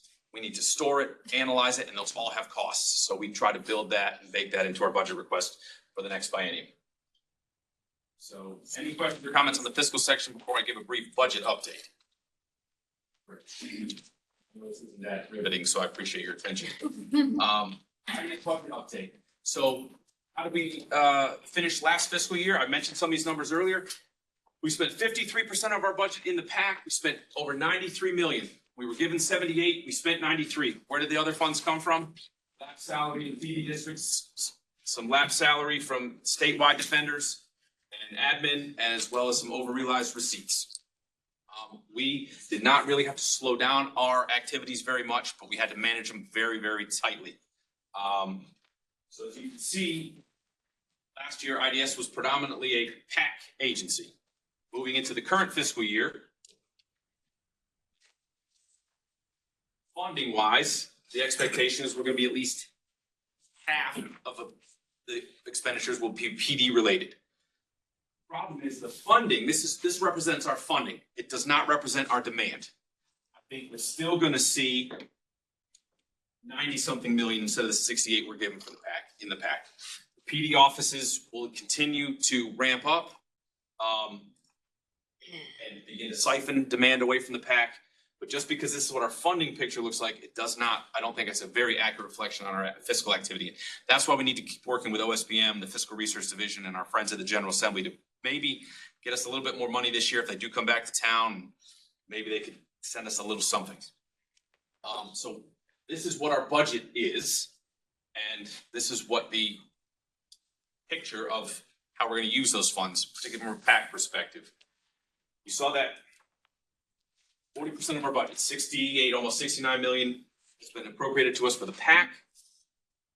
So we have appropriated funds of 56 million. We have anticipated receipts of almost 13 million. So that gives us that almost $69 million for the PAC.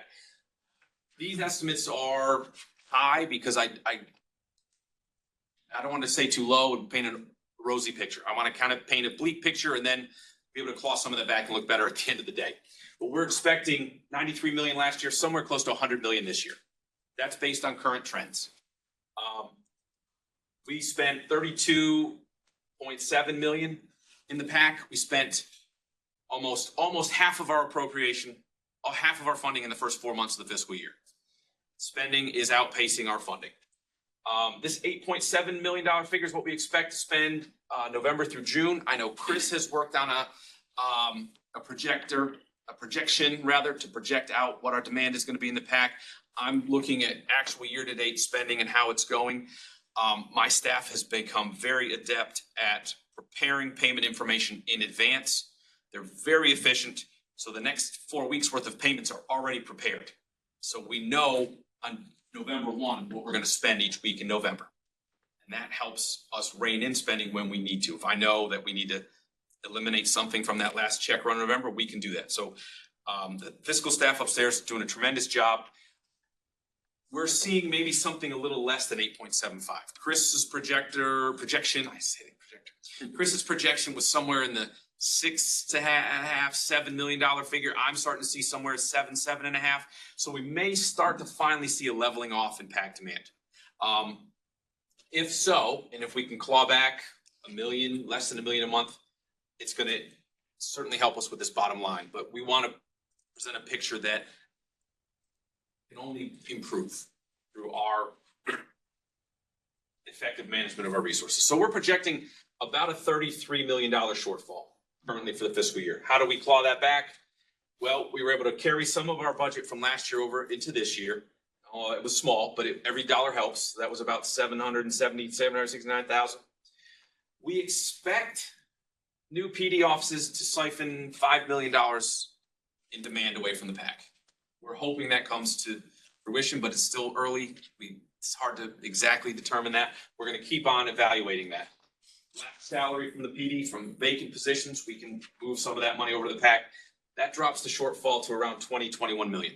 Now, if this number, which currently is 8.75, but we can get that closer to 7 million a month and maintain spending and keep the PAC happy and pay within 45 days and only spend $7 million a month, then we're 7.5, then this number becomes closer to 12 million, which we have asked the General Assembly for 12 million. So the picture is bleak. I'm not going to lie to you, but I feel like it's improving.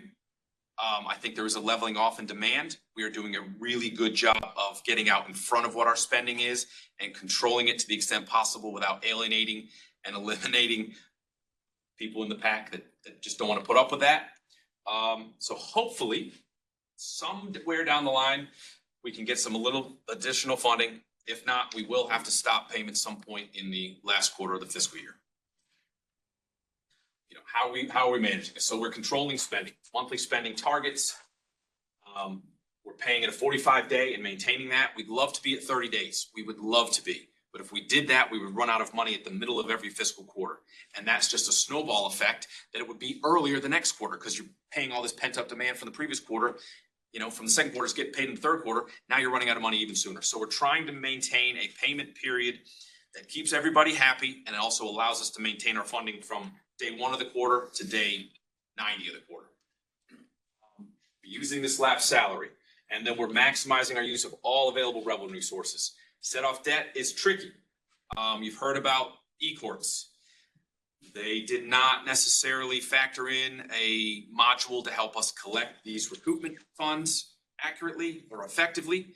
Again, we're blessed to have Chris, Chad, Joe, some really bright people here, Jamie Blackwell, our business process manager, working on this. How can we adequately maintain the revenue coming in to supplement the state's appropriation to pay the PAC? Well, it's challenging. We're doing our best.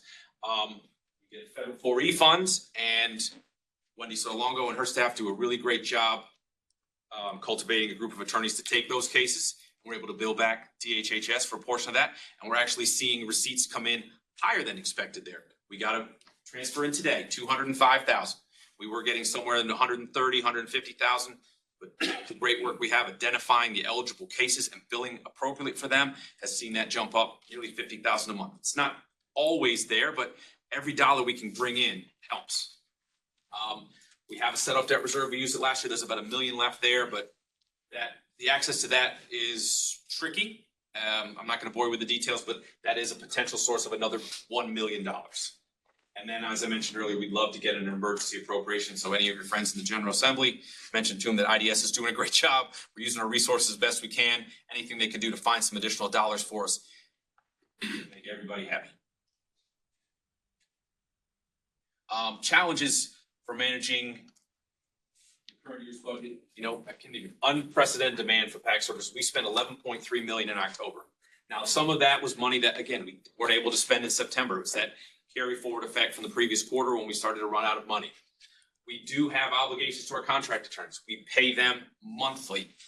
We don't want to lose them, so we don't want to slow that down. So we meet those obligations, and maybe that 45 days becomes 46 days, but we try not to. Potential decrease in availability of lapsed salary as the PD offices become fully staffed. It's less lapsed salary for us to move over to the PAC. Volatility of set off debt revenue, I just discussed that. We've already used the reserve, so we only got $1 million left.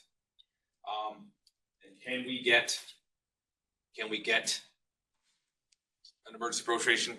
I hope so, because we did spend almost 50% of our appropriation in the first 4 months of the year.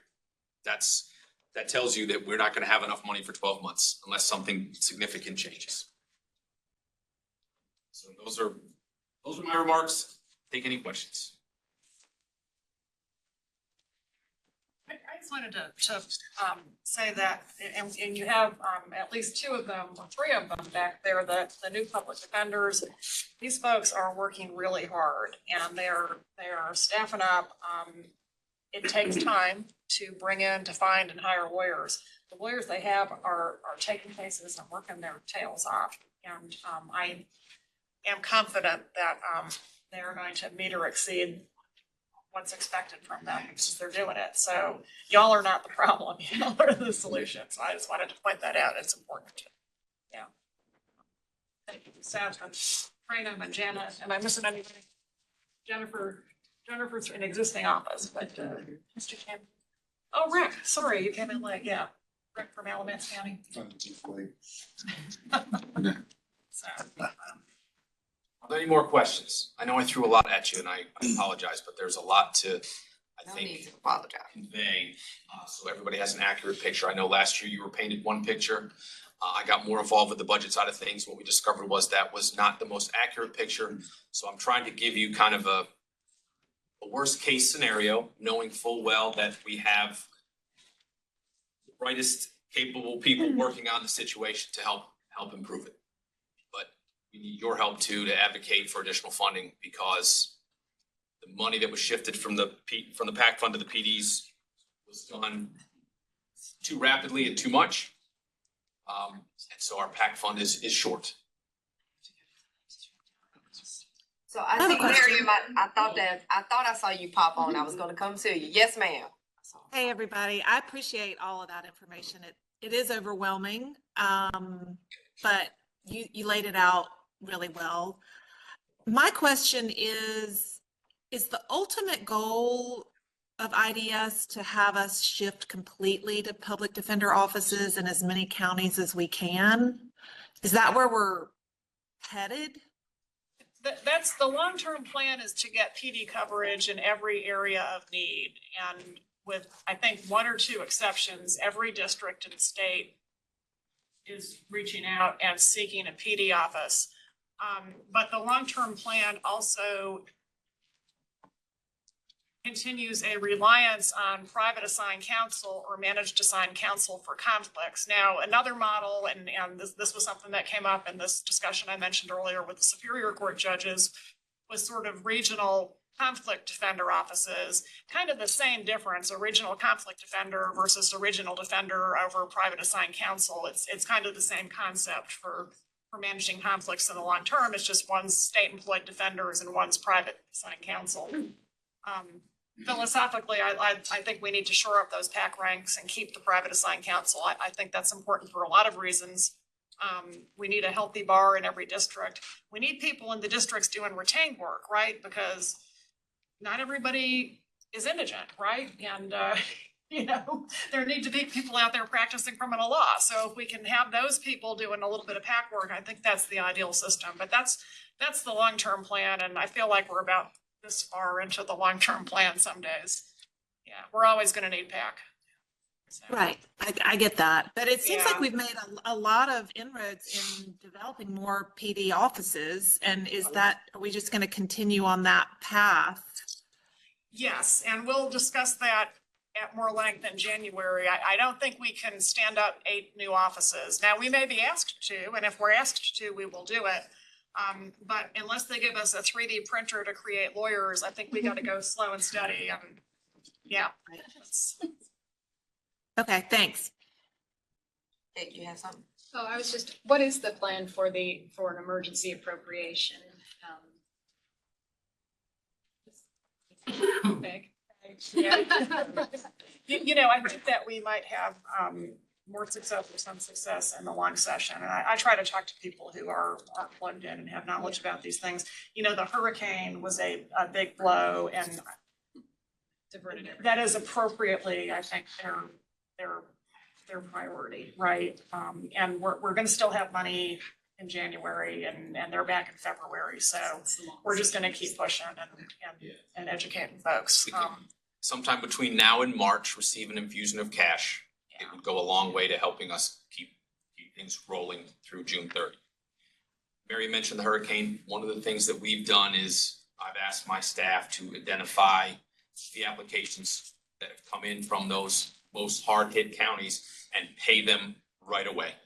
There was no 45 days if you were in District 43, if you were in Rutherford County, we heard, we heard from specific attorneys reached out and said, the bridge to my house is washed out. I'm stuck here.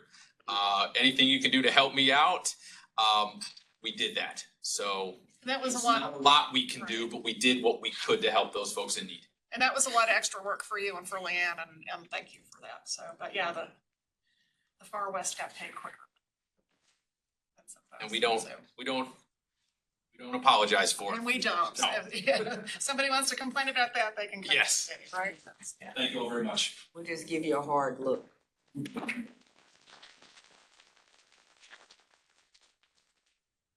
Okay, so we're gonna take a little short 5-minute break right now. We have Glenn, Gertie. Staff report starting with you, State of Appellate Defense. Thank you. Yes. Good morning, and I'm just gonna speak from here if everybody can hear me. If not, I'll step up. Good morning, my name is Glenn Girding. I'm the appellate defender, and I appreciate the chance to come and talk with you today about our office. As you've seen in the memo that I submitted, I am making a request for an expansion of our office, and I'm asking the commission to consider this as a long-term effort to expand our office, beginning with an expansion from 20 attorneys to 30. We currently have 20 assistant appellate defenders, and I'm asking for an additional 10. We have 4 support staff, and I'm asking for an additional 2 that would support those. Since IDS started in 2001, it has prioritized expanding public defense around the state. We've heard about that earlier in the meeting today, about the expansion of additional offices. We added 8 in the past couple of years with scores of new assistant public defenders. The IDS central office itself has expanded in the past few years. But as for my office, we opened in 1980, and after growing to 10 attorneys 2001, we grew another 10 attorneys up through 2014. But in the past 10 years, we haven't had any additions to our office as far as assistant appellate defenders or legal support staff. We have made 2 requests since 2014. I think 1 actually made it into the governor's budget. But otherwise, there's been no additional requests, and certainly none have been approved. You would think that our office is the primary source for appellate counsel for indigent people in North Carolina, since there is a statute that creates our office and empowers us to provide counsel. You might think that as the only statewide office that provides appellate counsel, that we would be the primary source for counsel. And you might think that with 20 attorneys in our office, we would be the primary source for appellate counsel in North Carolina, but we are not. Instead, the appellate roster that I manage and the people in my office help me manage is the primary source for appellate indigent defense in North Carolina. They represent the majority of cases every year, upwards of around 60%. So far from being the centralized, statewide, specialized appellate defense office that you might think we have, we're not. Instead, we are more of a clearinghouse for cases and find ourselves more and more being a management office for private assigned counsel in private practice. So I'm here today asking, what direction does the commission want for our office? Do you want us to continue to play the role that we do now, where we manage private counsel around the state and provide a support role with 20 attorneys? Do you want us to be on equal footing with the trial court public defender offices, where most districts represent close to 100% of the clients in their district? Before I dive into the details about our office, I was going to introduce myself a little bit. I'm originally from Wingate, North Carolina. It's a small town southeast of Charlotte in Union County. That's where I grew up, and I went to UNC for undergrad. I went to Campbell for law school, graduating in 1996, and I've been licensed since 1996. After law school, I went straight into the Navy and served in the JAG Corps on active duty for 6 years. I'm still in the reserves and have a couple more years before I retire from that. After the Navy, I was fortunate to be hired by James Williams in Orange County and had a chance to work with Commissioner Finhagen over here and try some cases with her. I had an excellent opportunity to learn from James and see firsthand the value of public defense and a strong public defender's office. In 2005, I left that office and started my own practice in Chapel Hill, where I was mostly doing court-appointed indigent cases in Orange and Chatham counties and surrounding counties. I was on the appellate roster, I was on the capital defenders roster, and I did primarily court-appointed defense for 10 years. And then in 2015, I was appointed by this commission as the appellate defender when Staples Hughes retired as the appellate defender. I still live in Chapel Hill with my wife. I've got two sons. One is a first-year student at the University of Washington in Seattle, and the other is a first-year student at Carborough High School. I do have a PowerPoint presentation today, which not in your packet, but I'm sure I can get the slides to you. We are a statewide office, and we're responsible for providing counsel on appeal, as you might expect. Most people think in terms of criminal cases, and the vast majority of our cases are adult criminal cases, including capital cases. We represent clients who have been sentenced to death, and we represent them through the completion of direct appeal. These include trials, probation revocations, appeals from guilty pleas. But our office also provides counsel on appeal for appeals in juvenile delinquency cases, involuntary commitment cases, and we also represent clients when appointed by the trial court to represent clients in reviewing MARs and habeas petitions that have been denied. And we often file cert petitions in those cases in the appellate courts. My position is created by statute. General Statute 7A 498.8 sets out my responsibilities and the responsibilities of my office. I'm appointed by the IDS Commission, just as the other statewide defenders, for a 4-year term. Like Rob, I hope I'm still the appellate defender at the conclusion of the day. My term isn't up until next summer. So if it isn't still my position at the end of the day, then something's gone horribly wrong. My responsibilities are also set out in IDS Rule 3. For new commissioners, there are a set of IDS rules. Rule 3 is the one that applies to appeals, and it covers my office as well as Wendy's office for their appellate work. And then I also managed the assistant appellate defenders in our office, as well as the private assigned counsel on the appellate roster. My office has 20 assistant appellate defenders. Our assistant appellate defenders are the functional equivalent of assistant public defenders. We have the same salary structure in terms of our allotment for the positions. We don't have any additional allotment for the specialized work that we do. We are the functional equivalent of assistant public defenders. I have 2 paralegals and 2 legal assistants, which are paid slightly different because of the position levels, but for all practical purposes, we have 4 support staff. Our office opened in 1980. The first appellate defender, Adam Stein, the father of our incoming governor, to the extent that is of any help with us in this effort. I don't know, I just say that. Just putting it out there. I mean, hey. You're one guy, right? We moved to IDS in 2001. So our office opened pre-IDS. Adam Stein was the first appellate defender. After him was Ty Hunter. When Ty Hunter left the appellate defender's office to found IDS, Staples Hughes was appointed as the appellate defender, where he was until he retired in 2015 and I was appointed. We are located in downtown Durham, along with the other statewide defender offices and IDS's central office. So our mission is set out by statute, and it's pretty small up there, but if you want to pull up the statute books, our mission primarily is representing indigent persons after conviction in the trial courts. And then to ensure quality criminal defense services by our office, we may assign appeals to private assigned counsel. My read of this has always been that our office should be the default service provider for appellate counsel. As you're going to hear a little bit later in the presentation, that is not currently where we are based on the numbers. Well, I see that it says in there that you also have the ability to appoint public defender offices, but that's not happening, right?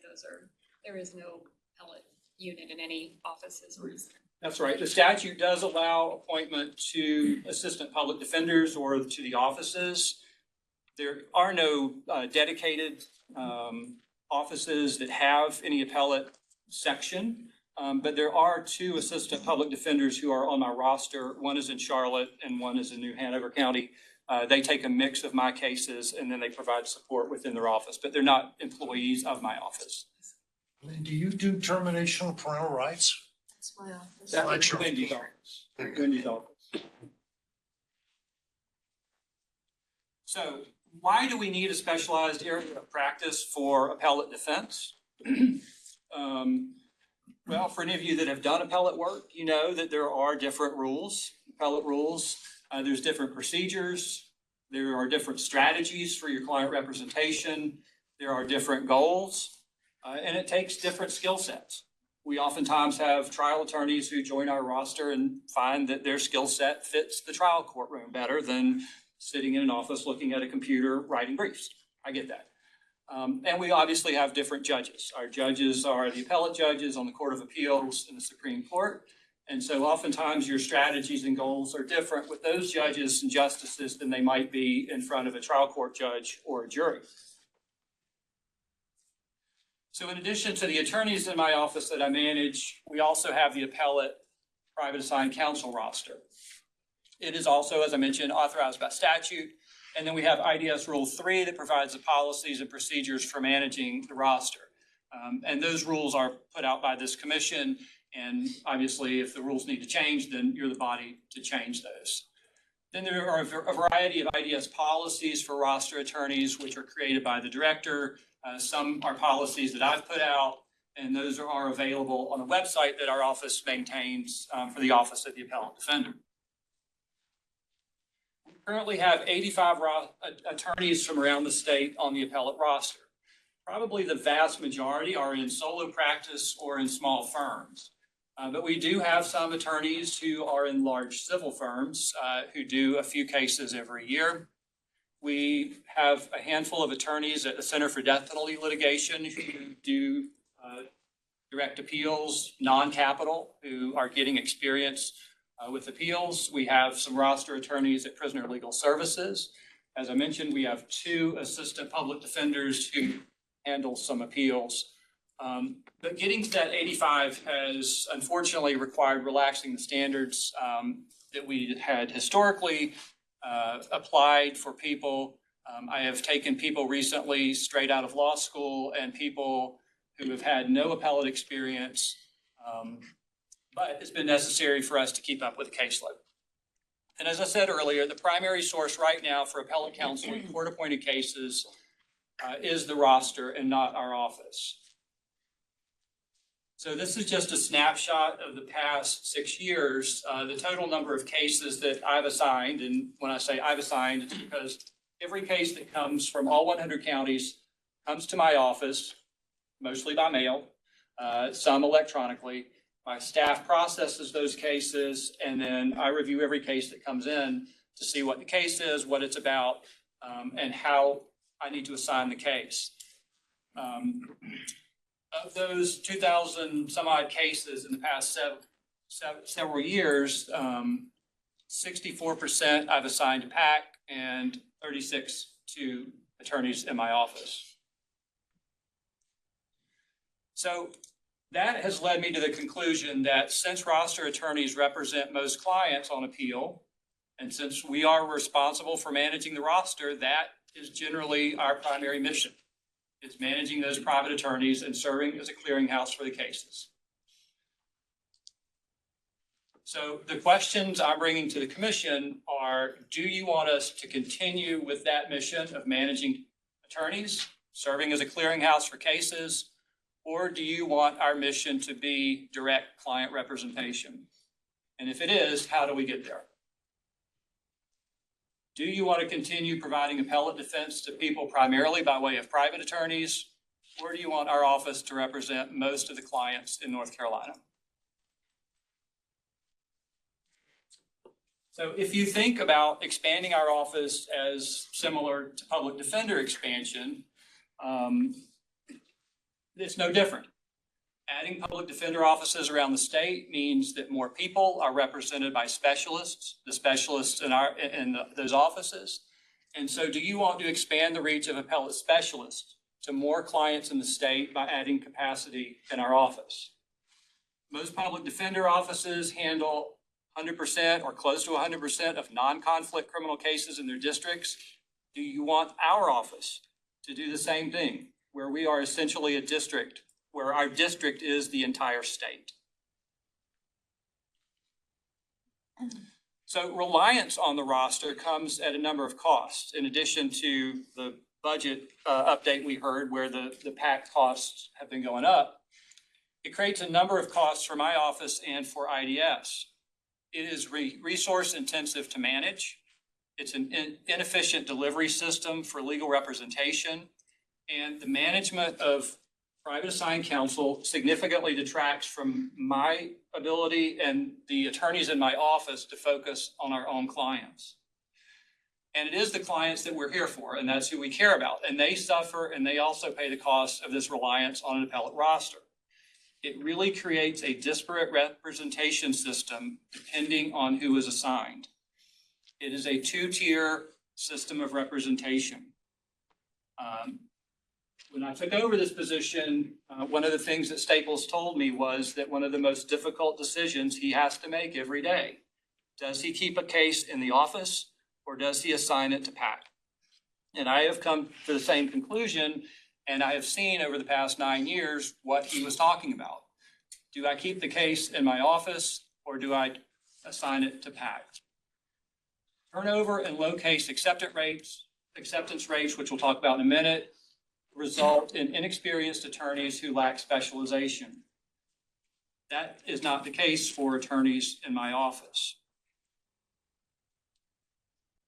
PAC management is resource intensive. It involves recruiting and screening. To keep up with attrition every year, I generally have to recruit and train 10 to 11 new attorneys, but turnover is constant. We review applications, we review writing samples, sometimes I contact references. Representing a client on appeal is not something you can just pick up a book and figure out. It takes a good bit of training and mentoring. And so my office, we provide an initial one-day training 3 or 4 times a year as a new group of people comes on. We provide an advanced training. We work with John Rubin in the School of Government to do that one.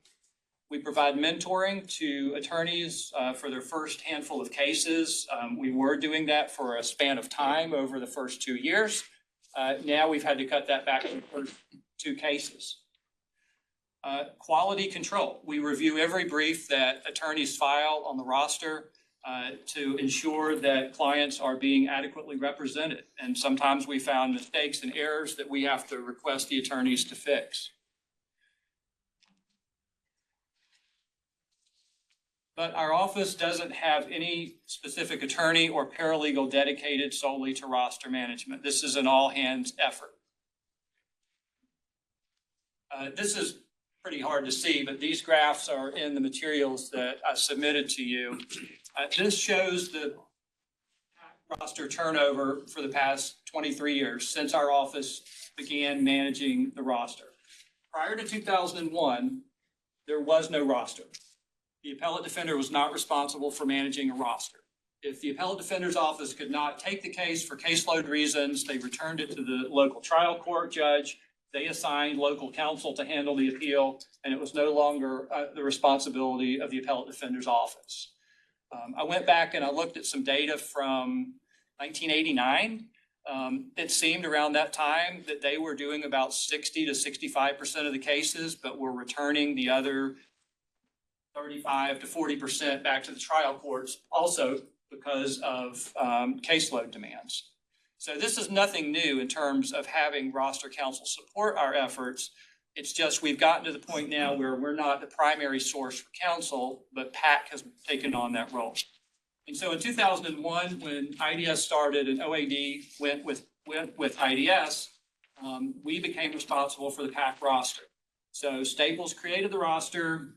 There were 61 initial attorneys on that roster. Most came from having practiced in this area in the local courts when they were assigned by local judges. And you'll see that over time, that number has grown from 61 to a high of 92, a low of 58, but it goes up and down every year. There is no consistency in the number of people on the roster. What you will see is consistent along the bottom of the graph with the number of attorneys in our office. In 2001, we had 10, and by 2024, we have 20, having no expansion since 10 years ago. This shows the turnover rates from 2002 to 2024. I didn't include the first year because obviously that's when they started. That's when the first 61 people were added. But you'll see we sometimes gain 21, 22 people a year. Sometimes we gain 4. Sometimes we lose 14, 22, 17 people. Sometimes we lose 4. It is unpredictable. It seems sometimes random. Sometimes it's based on the economy. You can see in 2008, 2009, during the recession, there were 39 people that joined the roster. They might have been in need of additional work. These are just things that I try to glean from the data. But the one thing you can take from it is turnover. And lack of longevity, in other words, transients on the roster, it impacts quality. It impacts specialization.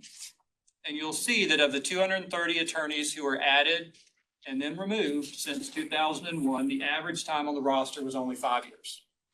That is not enough time for people to become specialists in this area of law.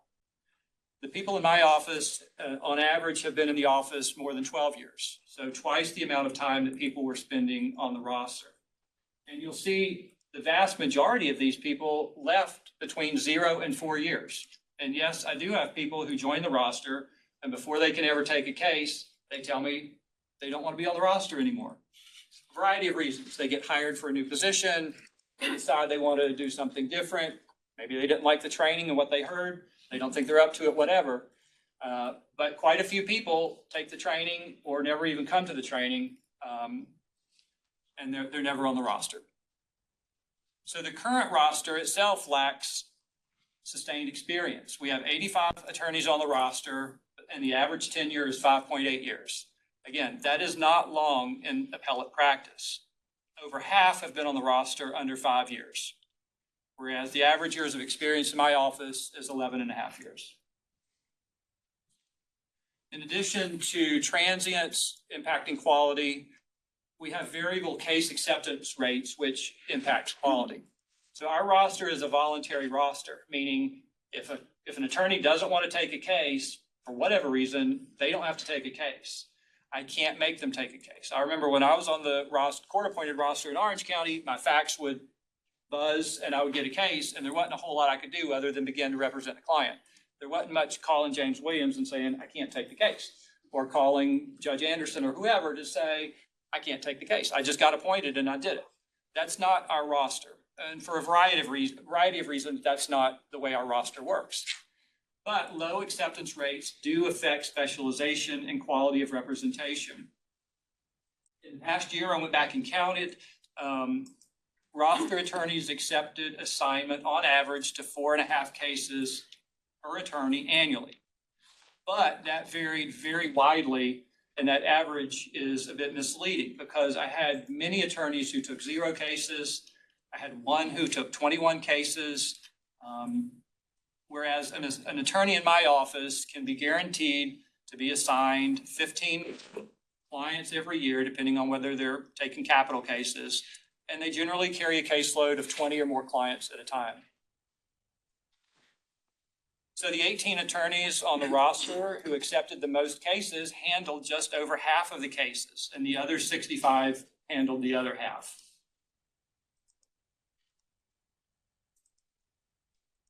So unlike attorneys at our office, the quality of private assigned counsel representation varies widely for a number of reasons. Turnover, which we talked about, short tenure, variable case acceptance rates, lack of sustained experience and specialization, and for many of them, criminal defense is not the primary focus of the attorney's day-to-day practice. I have attorneys who do employment law. I have attorneys who do other kinds of civil practice, Some do appellate, some don't. But criminal defense is not the primary focus of their day-to-day practice. I also have quite a number, as I said, in solo practice with no infrastructure and no support. And attempting to mitigate these problems is a resource-intensive problem for my office. So you might wonder, how does quality vary? Where do you see these problems? Following the rules, issue spotting, writing briefs, oral arguments, interactions with clients and communications. Our office receives pretty regularly letters from clients saying that they're not hearing from their attorney. Meeting deadlines. I've had contacts with both the Court of Appeals and the Supreme Court Clerk's Office in the past month about roster attorneys who have missed deadlines. Quality varies because people don't stay current on appellate procedure and criminal law.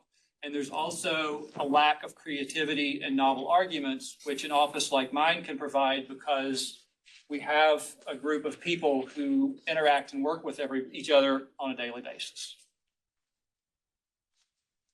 So another problem that is significant in my office right now are backlogs and delays. And that is a shortage of attorneys in our office as well as on the appellate roster. This backlog and the delays have existed before COVID started.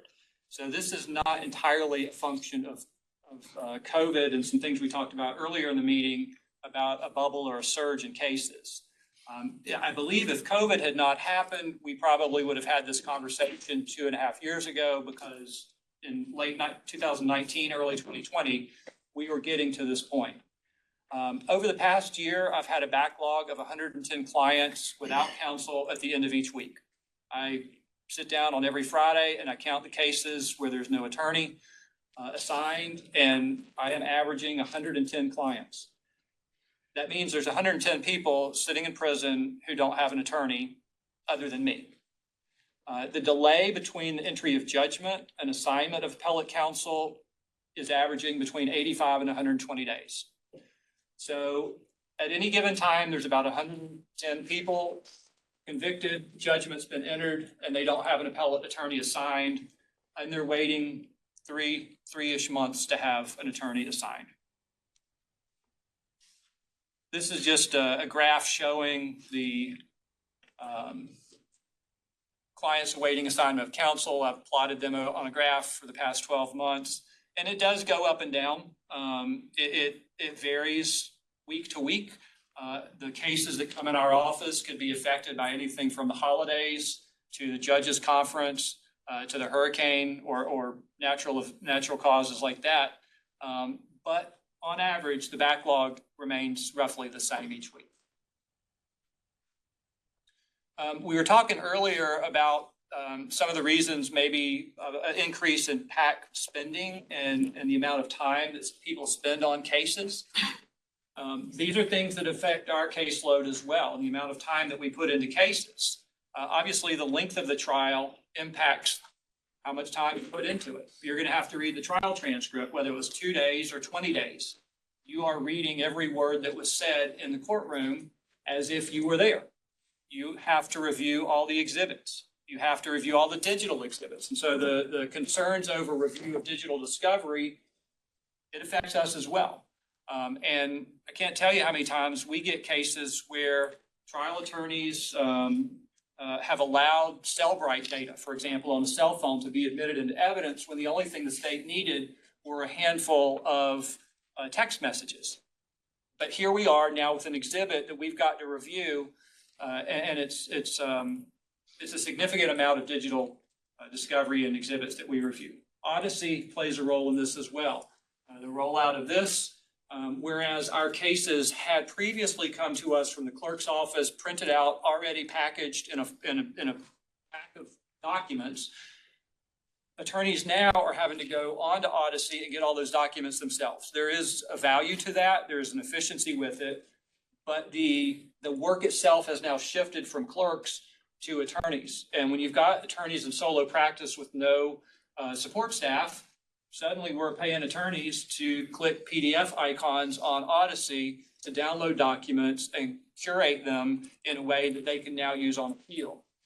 So this also could impact the amount of cases that an attorney on the roster is able to take, because now they're having to go into Odyssey. Now they're having to look at these digital exhibits. Capital cases impact caseloads in my office as well.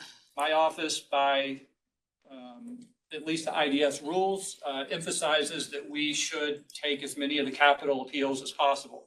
So to that end, we represent almost all of the capital clients on direct appeal right now, except a couple for conflict reasons. And I assigned 2 attorneys to represent those clients. Strict appellate deadlines. You know, when I was doing trial work, I could oftentimes get continuances and manage my caseload through getting continuances. Appellate deadlines are a lot more strict, and they are, once you receive the case, you are off to the races.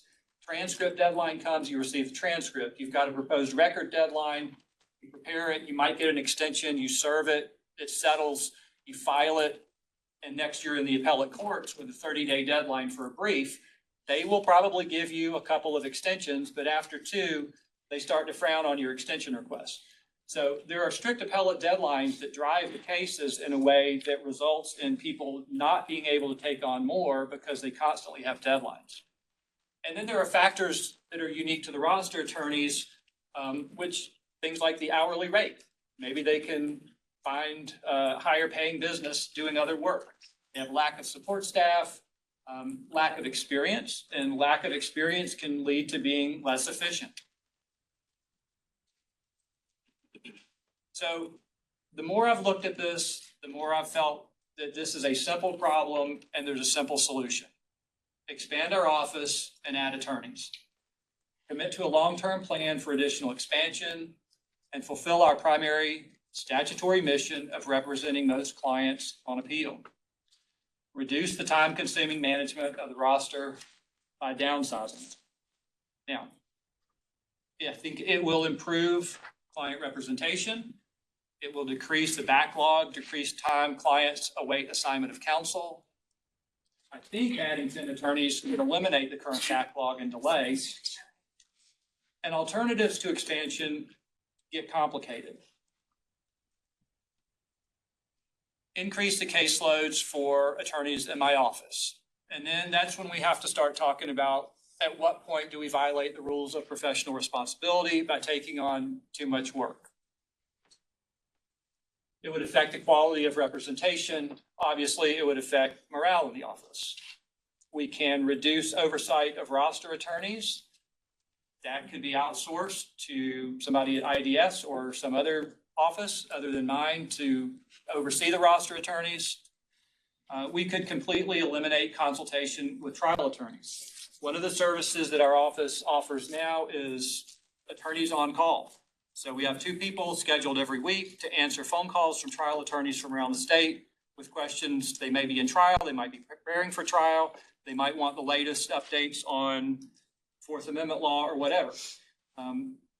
That has been one of the top things I've considered eliminating simply because of the amount of time it takes every week for us to staff. It takes away from our ability to do direct client representation. We have reduced and actually, I think, eliminated our consultations on capital cases. The Capital Defender's Office exists. There are organizations like CDPL or others that can provide consultations on capital cases. So at this point, we're not providing appellate consultations on capital cases, but we're still providing consultations on non-capital criminal cases with attorneys from around the state. And that is value added. That is value added because we feel like if we can help trial attorneys to try better cases, it could result in fewer appeals or better outcomes for the clients. You know, we could dip into public defender offices, and I know I'll get groans from the crowd on that, but I'm looking for alternatives, and they're complicated and they're costly. So reassign assistant public defenders, as was pointed out, it's in the statute to allow me to make those assignments. Maybe they could handle cases from their districts. We could grow the roster substantially. The entire state, I will tell you, is an attorney desert for appellate purposes. We talk about attorney deserts around the state for trial attorneys. The entire state is my desert. That's what I'm dealing with. We can increase roster recruitment efforts, find attorneys on local court-appointed lists who would prefer appellate work over trial work. So in other words, I poach people. Again, no one wants that.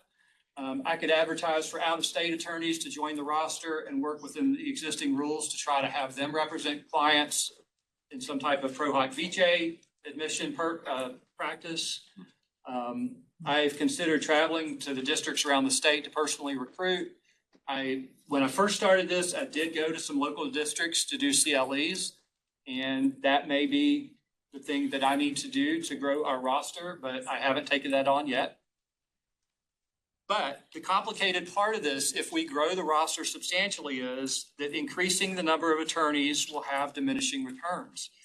It's a vicious cycle because it will increase our management burden in my office, which then makes me think, do I need a dedicated manager? I think the Capital Defender's Office has an attorney that they have dedicated to doing roster work. Our office doesn't have that. We don't have the bandwidth to do it, but I could assign one of my attorneys to do it. Short tenure and variable case acceptance rates suggest that we would need an exponential number of PAC. So again, going back to the short tenure, the turnover, the case acceptance rates, it's not as if I can just say 10 PAC instead of 10 assistant appellate defenders. We're probably talking 30, 35, or 40 assistant or PAC to be added, which then leads to additional turnover and attrition and recruitment. So then I'm back now, instead of having to recruit 10 or 11 to deal with attrition, I'm recruiting 18 to 20 per year to deal with attrition. More complicated, costly alternatives. Increase the hourly PAC rate to the federal rate to draw attorneys to the roster. I think the federal rate's now at something like $175 an hour for non-capital cases. It's over $200 for capital. Both of those are twice what we pay people. It's an expensive effort and it might not work. Again, there are not that many appellate attorneys out there who are interested in taking this on in a sustained way. We could create a complicated bonus system to reward attorneys who take more cases per year and who sustain a high caseload over a period of time. That feels to me like we're just simply trying to get people to take on more cases and do more work so they can get a bonus. But that could encourage people to take more cases. Empower me to set an annual minimum number of cases as a condition of roster membership. In other words, make it less than voluntary. I think we would have attrition from that, but maybe it would squeeze out a few more cases from a few people every year. All of these I'm going through are complicated and they're costly and they could have unintended consequences. We could change IDS Rule 3 to allow me to assign cases involuntarily to people. I think people would likely quit if they were forced to take cases, and then how do I enforce it? Could we contract with organizations like Prisoner Legal Services to represent a certain number of clients each year? Contract would need to pay more than the current rates, and the current hourly rate is not sufficient for them to devote time to appeals. I've already explored that with them. So we would have to come up with some type of contract or payment with them that would be sufficient to pay their attorneys. And then, of course, one option, as in any assessment of options, is do nothing. And we continue with the status quo. It's generally what we've been operating under for 9 years. And if we go forward, we will continue on. So I return to this theme, which is it's a simple problem that has a simple solution. And I think it's time to stop trying to develop complicated solutions for something that is simple. The alternatives are complicated and they don't provide certainty. We're talking about trying to find certainty with budget items and money and paying PAC. One way to get to that certainty is simply expand our office. We know how many attorneys we'll have and we'll know how much we're going to be paying them in salary every year. Adding multiple positions is the simple, certain solution, and it's going to result in cost-effective, timely, and quality representation on appeal. What we've experienced in the past 10, 20, 30 years is piecemeal, incremental expansion. It's not the solution. I think to be taken seriously, at least I feel like for me to be taken seriously, I had to come in and ask for 10 positions. I think this is the solution for us. Asking for 1 or 2 positions, not only has it not worked in the past, but I don't think it solves the problems that our office currently experiences. So start with a substantial expansion of 10 attorneys. I think that could get us up to handling at least 60% of the appellate cases. And then come up with a longer term plan to commit to adding additional positions in the following 10 years and set a goal. Come up with something that seems realistic and reasonable to get us to where we want with the policy in the state as to how many clients you want our office to represent. If it's 80% of the appellate cases, we'll probably need 40 attorneys. But at least for this request, I'm starting small or smaller, which is 10 and not 20. How much is this going to cost? Well, as I said earlier, our positions are the same as assistant public defenders. So it's going to be the cost of additional assistant public defenders. The allotment per position is the same. So it's that plus the retirement, whatever else is necessary infrastructure for those positions. We currently are not moving from our offices in 123 West Main Street. There are sufficient offices in the building to house additional attorneys and support staff. If we do move in the next few years, then at least maybe we can build into that the ability to expand in those new spaces, but we currently have space and could use it now. So I'll come back to the decisions that I asked about at the beginning. Do you want to continue with the current mission of managing private attorneys and serving as a clearinghouse for cases? Or do you want us to be the primary source for direct client representation? Do you want us to continue providing appellate defense to indigent people primarily by way of private attorneys or through attorneys in our office? And with that, I haven't heard any questions, but there could be some. So could I, thank you for all of that information, and I want to make sure that we really take all this in, and so I just want to let all the commissioners know we're going to receive this information. If you have questions today, this is the opportunity to ask those questions, and we are going to reserve the question that you really do have until January so that we can take it all in. But does anybody have any questions? Well, I have used your staff. It has saved my butt on a lot of trials. When Miller v. Alabama came down, I'm hanging out with Eric Zagri, I'm hanging out with David Andrew. When I had a 404B question, your lawyers were helping me through that. In 1989, I appealed a criminal case, and Judge Brandon wanted to appoint me to do the appeal. And I said, I don't do appellate work.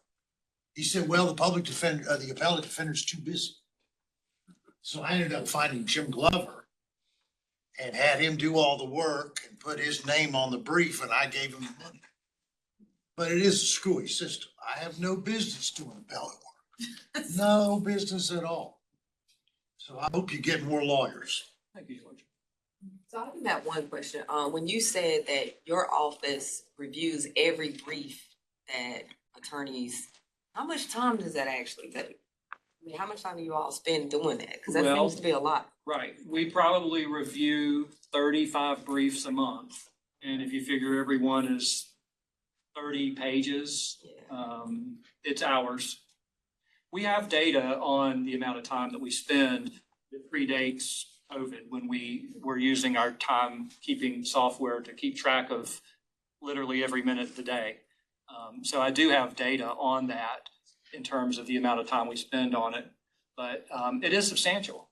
But we do find problems, and I'm responsible for the quality of representation, and that's a way that we monitor that, because unlike public defenders, we don't see the people mostly in court. So if you're a public defender in a district, you may be in court, or your assistants see John Smith and the representation is good or bad, and you receive reports of that. I don't get that. The only way we can do that is through monitoring the briefs. Thank you. Yes. So I have no question that expanding your office would increase the quality of representation, no question. And that is always going to be my first thought. And I do have a question though about filling the positions. How hard would it be to recruit 10 and then another 10 if it's a desert out there for appellate attorneys? Or are you, because you have the infrastructure, can you hire less experience because you have the training and mentorship in-house? Right. So whenever we advertise, we have more than enough qualified people apply for positions. So there are typically law clerks who are leaving either of the courts who are looking for state employment. We have people on our roster who are interested in doing this work, but for whatever professional reasons in their own private practice, they can't take many cases, but they might be willing to, give up their private practice to come in and work with us. So yeah, I mean, I don't think it would be a problem. And I think there would be ways to fill those positions. And as you indicated, with the experience that we have in the office, we could bring in lesser experienced people. Anybody else? If we're going to be readdressing this in January, does it make sense to have some data on the cost? We'll bring that back to you in January, and this could be one of the long session initiatives, right, that you'll be voting on, so. We can give you data on the cost of the positions, and we can work with that, I think, to the extent that we need data to demonstrate the caseload into a position, if that makes sense, like the labor hours necessary. It may very well be, it's great that there's space already, but it may very well be that just like the public defenders, there is some compelling data on cost effectiveness. I have a quick question, and I'm not suggesting that we change anything about this, but is the requirement of 2 counsel on a capital appeal, is that by statute or is that by commission rule? I think it's in IDS Rule 2. Okay. And I think it's the same as the expectation for trial attorneys. That's by statute. That's by statute. That is by statute, Okay. right. So arguably it's. But it does seem and would seem a bit strange that you get 2 lawyers to defend you at trial and then you only get 1 on appeal when the consequences are the same. And there is an economy of effort by having 2 people. Doesn't necessarily mean they all review all the same stuff. So it's a division of labor. I'm just asking you the questions that people will No, ask for me. sure. Absolutely. And that is one consideration. I don't remember if I put that on there, is the costly, complicated alternative, but yes, I could assign 1 person to do it. But then where does that leave us with quality of representation? I have another question, and I don't think this requires commission action or we're waiting until January, which is that I totally understand that it takes more time to drag a PDF over and set up your electronic file than it does to go through a stack of paper, because I live with that, right? We all live with it. Attorneys can get authorization for paralegal funds to do that, and maybe it's a heck of a lot cheaper to pay a paralegal to do that than to pay an attorney at the appellate rate, and maybe we can either encourage them or require them to do that. Right, and that could be something that IDS could perhaps put together, is a presentation or an assistance for attorneys in solo practice. I did solo practice for years, and I don't know where I would have started to figure out who can I get for $10 an hour, $15 an hour to come over here and click on the computer screen. It was difficult. I had enough stuff going on in private practice to try to figure that out. But if IDS can create some kind of training for attorneys that they can give them for free, like here's some paralegals who would be interested in doing this work, and then connect them. So Sarah Olson has talked with me briefly about a service that contracts with trial level attorneys to kind of do all this electronic stuff management. And it seems to me that service could be very useful for this situation. And maybe we need to explore that and publicize it and authorize funding for it. The only thing I'll say to that is, this is again, what I've struggled with for the past few years. It is a complicated solution that we're suddenly getting into for a simple problem. And for us to try to figure out, okay, who of the 85 people on my roster would this benefit? Now can I wrangle them to come to a training? Can I connect them with Sarah's person Not to do suggesting this? this as a replacement for Right. adding assistant appellate defenders. What I'm saying is the state of North Carolina shouldn't be paying people $100 an hour to click and drag PDFs. I agree with that. And Yes. we can do something about that without anybody making motions or doing action or getting, I have one more question. Would you follow a case on federal habeas relief? No, our representation ends at the end of the direct appeal at the state Supreme Court unless we file a petition at the US Supreme Court. Then at that point, when it goes into post-conviction, it would be the responsibility of capital cases of post-conviction appointed counsel. Or for non-capital cases, there's no right to counsel for post-conviction work. Exactly. Miriam, I see that, were you trying to say something? Well, I put a question in the chat. Can anybody see that question, or I can read it? Can you just read it? Thank you. Okay, I appreciate your presentation. I said in the chat that I rely heavily on the wise appellate attorneys in your office to help me with my trial practice. So I'm sure that's time consuming for them outside of the duties they already have. But my questions were, on average, how many hours do PAC attorneys spend on one appeal? If you can give an average on that. I know it depends on the type of case. And then I don't know what their hourly rate is. So the hourly rates are the same as the trial court hourly rates for capital. Well, and now it's all murder cases, whether the death penalty is sentenced or not. It's $100 an hour. The high-level felonies are $85 an hour, and the low-level felonies and misdemeanors, as well as juvenile delinquency and involuntary commitment, would be at the 75-hour rate. And the number of hours submitted by attorneys varies widely. It could be 60 or 70 hours for an armed robbery. It could be 150 to 200 hours for a first-degree murder. But those vary significantly because you might have a murder trial that's 4 days or 4 weeks. And the length of the trial impacts the amount of time, obviously, that you sit there and have to read the transcript. The number of exhibits impact that significantly. So you could have a low-level felony case that you find a lot of issues in, and then you research and write, and takes more time than a high-level felony case where it's very well tried and there's virtually no appellate issues. So it's very difficult to base it on offense type, although murder cases tend to be longer. But sure, I mean, 50 hours, 100 hours, 150 hours, sometimes 200 hours. And then my follow-up was, how do you handle appeals that you can tell at the beginning are meritless and there really are no appealable issues? Right. So when the cases come to my office, I know very little about the case itself, other than client's name, county, judgment, what charges were of conviction, the sentence. I don't delve into transcript because we don't get the transcript for several months. So I have no idea when I assign cases, generally, what issues may or may not be in the case. It just falls on the individual assigned attorney to review it and determine, are there any issues that they can raise? So I don't have any ability to even do that kind of screening. So you rely on the assigned counsel? Do you rely on the assigned counsel to determine the appealable issues? And if they come to you and say there's really nothing here, how do they go from there? Right. So if they find issues they want to raise on appeal, then there's nothing they need to do with regards to our office. They can consult with us if they would like.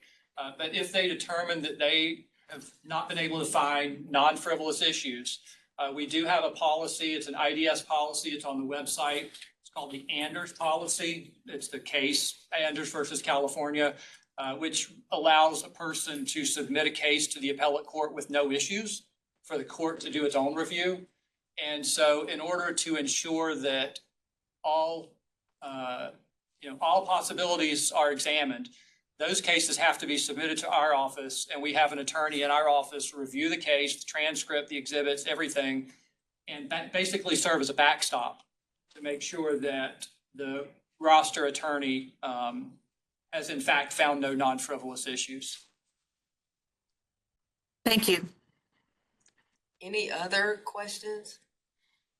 All right, so quickly, well, we will move to Sarah, and then after Sarah, we're gonna grab our lunch. And we're gonna have to do a working lunch, okay? So, Sarah, yes.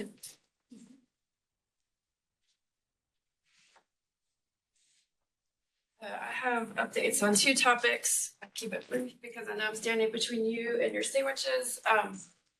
So the first topic is the digital discovery team. We are a team that's been meeting monthly since March to look at the many issues that have been discussed today regarding the voluminous digital discovery that attorneys are faced with. And I wanted to report on what we've been working on.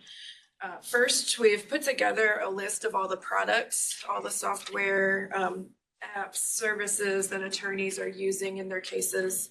And we did that in order to understand them ourselves, to look for any duplication, see how they're being used, how many people use them, what their cost is, what their function is, if they're available to PAC or PDs. So in doing that, we didn't find any significant duplication of products in terms of what we're offering currently. We did identify a number of gaps and needs, particularly related to storage, management, and review of the voluminous digital discovery. We also found some areas where attorneys may be underutilizing tools that we already have access to, and we're working on providing a series of trainings to attorneys so that they can better utilize the tools that they already have access to. And I'll tell you about that in just a minute. Also, as a team, we've been working on a survey for PAC about the digital tools that they have access to, what their needs are, and if we could incentivize them by giving them greater access to these tools. And Chad and Jamie and the research team are going to work with us on that in the coming months to send that out. And we'll also be looking at the results that the research team has already collected in the survey that they did recently. We've been staying on top of the negotiation of the contract between IDS and Axon Justice or evidence.com. All of the DAs in the state are getting access to Axon Justice, which gives them access to, I think, limitless storage for their files, for all of their digital discovery. It also transcribes all of their videos, the body cams, any audio recordings that they have. So it's a really great tool that they have access to, and IDS is working on how we're going to provide, excuse me, this product to the new public defender offices, and then also looking at what access PAC has to that tool. And then the trainings that I talked about. So we identified that there's, a number of tools that we already use. And as we talked about these tools, we realized like everyone in our group had, tips and tricks for how to better utilize them. Like Glenn was mentioning how attorneys are allowing, an entire Celebrate extraction to be entered into evidence. And then that creates more work for his attorneys and may limit some of the arguments that they're able to make. And so we need to get out a training to let people know that they need to, edit that to just what's shown to the jury and help them understand how to edit those documents. Same with videos. If the entire video isn't shown to the jury, just the clip that's shown to the jury needs to be entered into evidence so it doesn't create more problems on appeal. So every year I offer a series of webinars, forensic webinars. I partner with the Mecklenburg Public Defender's Office to do those webinars, and we've decided to devote the first 5 of those to tech topics in 2025. So I usually have about 80 or so attorneys and investigators who attend those webinars. So we're going to pull that audience in and give them the trainings on these tech topics that we've identified. So the first one will be about the ethics of AI and digital evidence investigations. Next in February, we will cover working with video evidence, March will be about maximizing the digital tools that we already have, like an Office 365 and other tools that people can either have access to already or could access at low cost. And Jamie is partnering with us for that training. In April, we're going to be talking about some strategies for managing voluminous digital discovery, have a panel of folks, like Mary mentioned, there's someone who's we're aware of who can help to manage this discovery more efficiently. So we're going to have him and probably someone from evidence.com talk about what the different options are for attorneys. And then in May, we're going to be talking about cell phone extraction reports, so the Celebrate reports that are so voluminous, and attorneys are needing better tools for how to manage all of that evidence. So those are the trainings that we're going to be providing to council. We're going to continue to meet as a team monthly, and we're open to any questions from the commission or direction or requests that you have for information that you want us to bring back to the commission in January or at a future meeting, so that you can better, so that you have the information that you need about the voluminous digital discovery that we keep talking about. So we're open to any questions from you all if you have them. Excuse me, you may have like touched on it, I think. The issue my colleagues and I have with Axon is that it doesn't stay up there indefinitely like we used to have with DAS. And it kind of varies from county to county. Like some DAs will leave it up there for like a month, and before I realize it's already disappeared. And then I'm always having to go back and ask them like to re-release it. Whereas they keep it up, I mean, I assume indefinitely. And for me to keep it longer, I'd have to pay a monthly fee. So I mean, if there's something that could be done with that, or some platform that allows us just to keep it, the digital evidence longer. Yeah, so I think that'll be one topic that Jamie covers in his session about using the tools we already have. I know that Jamie has worked out some processes with the public defender offices about how to efficiently store or cost effectively store large amounts of data. So we'll be sharing information about that. But yeah, there's it's different for PDs and PAC, and we want to make sure that we get information to everybody. And that's definitely one of the big concerns. Anybody else? What do you Do you do any training for lawyers on DNA evidence? Yes. So with that, I'll turn to my other update, which is talking about forensic evidence. So it's been a while since I've updated the commission on the work that I do as Forensic Resource Counsel. So I just wanted to give you all an overview of what I work on. As I mentioned, I have the forensic webinar series. This is the 5th year of the series. This year we offered 15 trainings, and we have one more in December. And we've covered topics like toxicology, using forensic standards in court, making 702 challenges, defending sex offense cases, where we talked about some DNA. And in the past, we've covered DNA as well.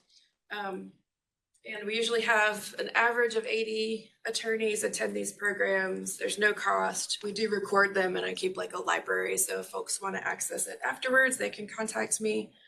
In 2025, we're going to do, like I said, the first about 5 months will be devoted to these tech topics. And then the second half of the year will be devoted to hearing from folks from the State Crime Lab. We're going to have people come from each forensic discipline, including DNA. And they're going to walk through what testing they do at the lab and answer any questions that attorneys have for them. So I hope attorneys will bring a lot of questions. And I think it'll be great to have that access to the analyst at the crime lab. We also have some in-person opportunities coming up. On December 5th, there'll be a tour of the State Crime Lab. I have on my blog information about how to sign up for that, or you can just shoot me an email and I'll get you signed up. Like Mary mentioned, we've launched in Brunswick County and Pender County in partnership with the Public Defender's Office there, a series of forensic trainings. We're gonna do an in-person training every 2 months, and we kicked that off this month with a training on working with experts and making 702 challenges. And I know this is just anecdotal, but at the end of the training, Emily and I went to lunch with an attorney who had been on the appointed list and had come off. And, it wasn't just because of our training, but at the end of the lunch, he texted Emily and let her know that he was signing back up for an appointed list. So I thought that was a win to get him back on the lists. And hopefully programming like this will continue to bring people back to our lists. We're also going to offer an in-person training on defending death by distribution cases. We're seeing more and more attorneys grappling with those and the forensic evidence in those cases. So IDS is going to partner with NACDL to offer a free 2-day training for attorneys, and hopefully it will be in March in the Triangle area. So thanks to some grant support that NACDL has, we'll be able to offer that at no cost to attorneys. So we're very excited about that. Also in March, we'll have our annual Whiskey in the Courtroom CLE, and this year is focusing on digital and surveillance evidence. So more help for attorneys dealing with the digital discovery. And then one other training initiative that I'm excited about is IDS has partnered with the Innocence Project and the Center for Statistics and Applications in Forensic Evidence to create an online learning platform. It's called the Scientific Literacy Project, and it's going to launch in the next few months. And it will be like a one-stop shop to get basic scientific training for defense attorneys for free. And once you complete that first training, then you'll have access to additional modules like on DNA and firearms and all the different disciplines. It's something that's been in the works for years, and it's going to launch first in North Carolina. So I'm excited about that partnership. And then, as always, I continue to update the forensicresources.org website. If you want any information about the trainings that I've mentioned, they're all up on the forensicresources.org. Also on there is the database of experts that I keep that has hundreds of experts in there, and I work to continue to add additional experts to the database. And then last but not least, and probably where I spend the most of my time, is consulting with individual attorneys. So folks reach out to me to help find the right experts for their case. So that might be a quick consultation. And then there's other cases where I get more involved and, do a consult on the case, and I might stay involved in the case, for years, talking to the attorney about the forensic issues in their case. So I'm available for any private appointed counsel or public defender who's dealing with forensic evidence. I was just reviewing a DNA report that's like 600 pages long, that stuff is fun for me. So attorneys, send those to me. I help review it more efficiently, help them figure out if they need an expert. And if they do need an expert, help them find the right expert for their case. So that in a nutshell is what I have been up to. And I'm happy to take any questions. And if there aren't questions, let you all get some lunch.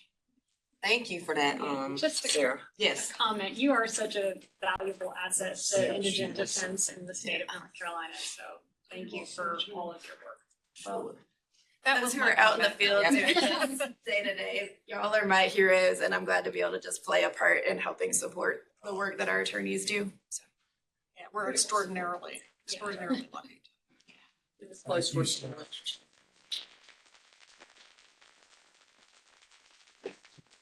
Thank you again, Sarah. All right, so we have lunch here. Do we know where it is? Okay, so if our commissioners and other folks who ordered lunch, if you can grab your lunch and come right back as quickly as possible, because we are like really hard pressed for time. And so we're gonna have a working lunch, okay? Sorry, y'all, for that, but that's what we're on. We're gonna reconvene. Thank you all so much for understanding our need to have a working lunch and continue forging through, okay? So we're gonna go next to committee reports. And I'll pass it off to Whitney, starting with our ad hoc committee on building guidelines for MAC program. Thank you. Thank you, Dorothy. I have two reports from two separate committees. They were referred out of committee for the commission's approval, so you won't need a motion unless somebody would like to amend either of the suggestions that come out of the committees. The first is for a series of review guidelines for the managed assigned counsel program. You will remember that I addressed you at the August meeting and explained that managed assigned counsel presented some new opportunities and some new exposure for IDS staff. Considering we now are really the front line of approving submissions for attorney's fees in a way we never have been before. I suppose capital spending might be analogous, but certainly at the district and non-capital superior court levels, IDS has never maintained all the responsibility and all the authority. And so as the staff member who is responsible for the final sign off for many of these bills as a delegate of the executive director, I had asked the chair to convene a committee to review some proposed workflows and a handful of guidelines rather than rules that I could use as guidance when approving the request for fees on a month-to-month basis. These were in your packet, and I hope you had an opportunity to review them. They were discussed at length with the ad hoc committee that met earlier in October, and they reflect much of what was discussed during that meeting and subsequent comments from Commissioner Miriam Thompson and Vice Chair Brian Jones. But essentially, they're styled as guidelines to give us some flexibility while also providing transparency to the attorneys who are doing the work so that they know what we are looking at when we review a request for payment and what underlies certain decisions. I can walk through the proposed guidelines, but again, you have written copies in your packet and they were referred to you by a committee, so I defer to you. I think it would be good. I mean, I know that everyone received the materials via email, and our committee was full of our commissioners, and a few other folks, I think. And so both committees actually. Yes. And so I think it would be proper to just, and I think it's that we don't need, it comes as a motion out of committee, but we don't need a second. Thank you for All right, tightening my language, Dorothy. no worries. So you want to take both or you want to take them individually? I think it would be better to take them individually Alright. for record keeping reasons. Yes. Amanda's trying to keep up with exactly what's happening in this jam-packed agenda as we move along. So does anybody have any questions specifically in regards to the billing guidelines for the MAC program? Based on your review of the materials and that brief overview that we, all right, so there's a motion. Okay, no. I was part of that meeting and I had thought, we had talked about adding a fourth bullet around hours per month. Did that not, wasn't? I think the decision was that if you have 60 hours in a week, you obviously have built-in hours in the month, the aggregate of the 60 hours per week on a monthly basis. But I'm also more than happy to add a bullet that does 60 times 4.3.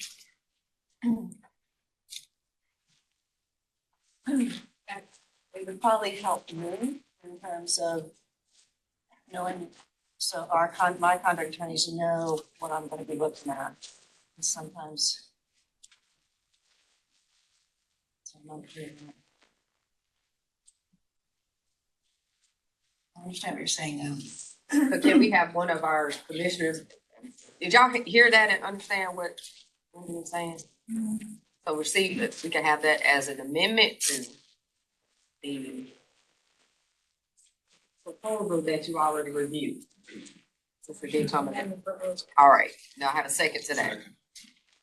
In a second, all those in favor, please say aye. Any opposed, say nay.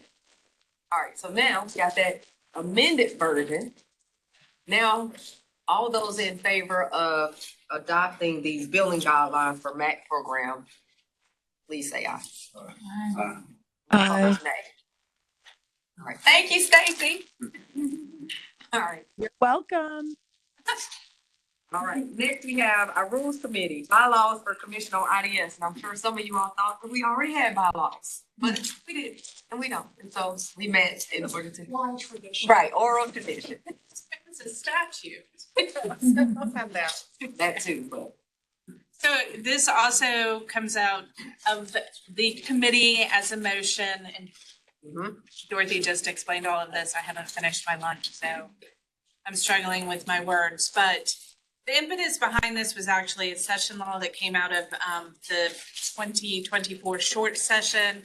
I don't have the number for the session law, but its name is Facilitate the Elimination of Non-Responsive Boards, Committees, and Commissions, which is a rather attention-grabbing name for a commission.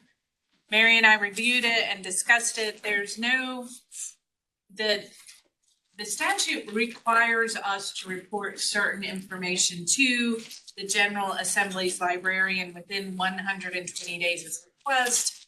Our deadline falls sometime in December based on when they reached out to Mary. 9 out of 10 things are easy. We have them, a list of our current commissioners, a copy of our last meeting minutes, et cetera, and then, of course, bylaws. It doesn't create a requirement that the commission adopt bylaws. And there is nothing in the IDS Act that requires this commission to adopt bylaws. However, one, we don't like to invite any additional scrutiny from the General Assembly. And two, bylaws are not a bad idea. Despite the fact that our general statute provides a lot of guidance that you would find in bylaws for other commissions, doesn't mean there aren't some gaps and holes and that we haven't struggled answering some questions in the past that we might be able to answer more easily with a series of bylaws. So the Rules Committee, which includes Kate and Brian and Dorothy and Don Baxton of the Durham County Public Defender's Office, Becky Whitaker of our office, and I met a couple of weeks ago and worked through a series of proposed bylaws. They too are in your packet, and I'm not going to spend a lot of time reading through them to you. Max Silva was also a huge help in getting this together and getting it done. The bylaws that are in your packet include what are generally typical of bylaws for government boards and commissions and nonprofit organizations, although it doesn't include a few other things that are typical of them. And that's because we have the IDS Act, which provides or answers some of the questions that bylaws otherwise would.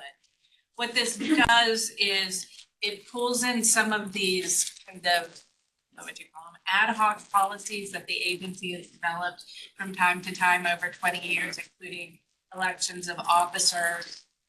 It pulls it into one place. It gives us some guidance on how we will conduct our meetings on a year-to-year basis. I think that that was important and timely right now because since the lockdown and the increased use of virtual meeting, we have struggled from meeting to meeting occasionally on what the rules were for votes virtually versus in person, et cetera. This gives us a document that answers those questions. It formalizes some of our older practices, like how the chair convenes or it makes assignments to committees.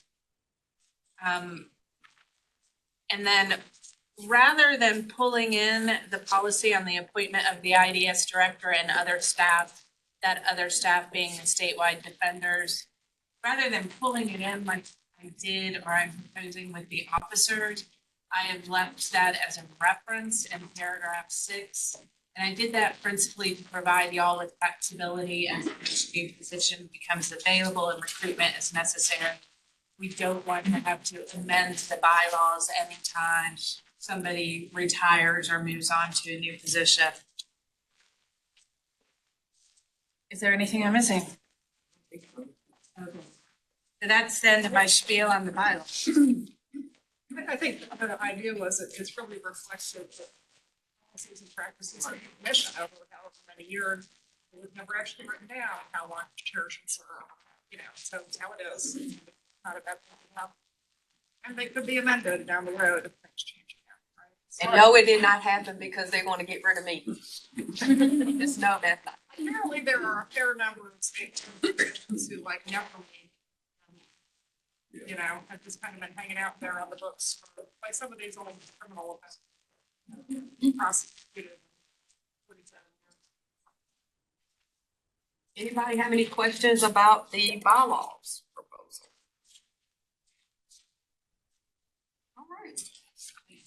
All right, so that is a motion out of committee. All those in favor, that does not require a second. All those in favor of adopting the bylaws of the Commission on Indigent Defense Services, please say aye. Any opposed? Thank you, Stacy. Any opposed, say nay. All right, so adopted. Yes, so now,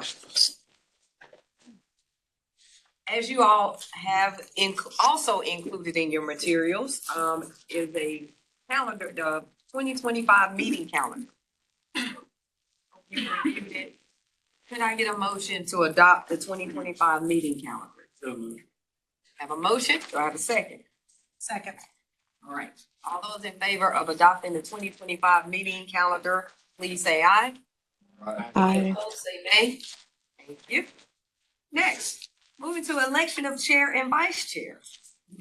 My term is ending. Yes, it is. So, how do we mean that we have a procedure? Yes, wait, let me let you speak to the The procedure. members of the commission shall elect a chair and a vice chair to serve during the subsequent 2-year period. The chair shall be elected first. Any commissioner present at the meeting may nominate a candidate from the floor. So would you like to entertain nominations Yes. for your replacement? I need to entertain nominations for my replacement for chair. What if you get none? It's all you. Unfortunately, I cannot serve yet. Is there somebody who's willing to serve? I do have someone that's willing to serve, who's been a great vice chair. Would you be willing to accept the nomination as chair? I am, All right, and I will. so nominated and accepted. All right, so all those in favor, I can leave.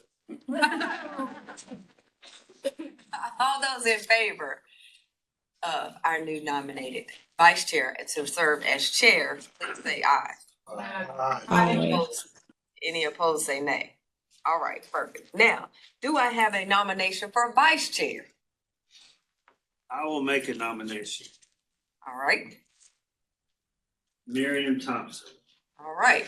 Miriam Thompson, would you accept any other nominations?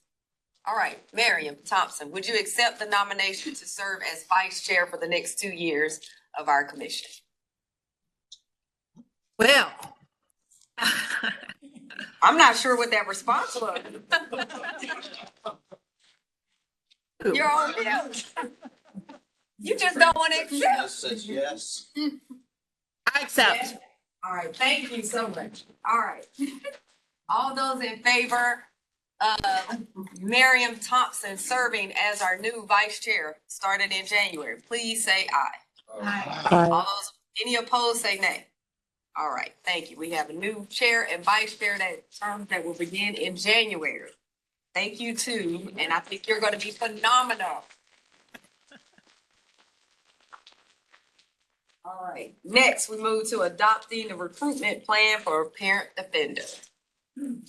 You also have in your packet a memorandum from me regarding a recruitment plan for recruitment. I say recruitment too much. Recruitment plan. You meant that.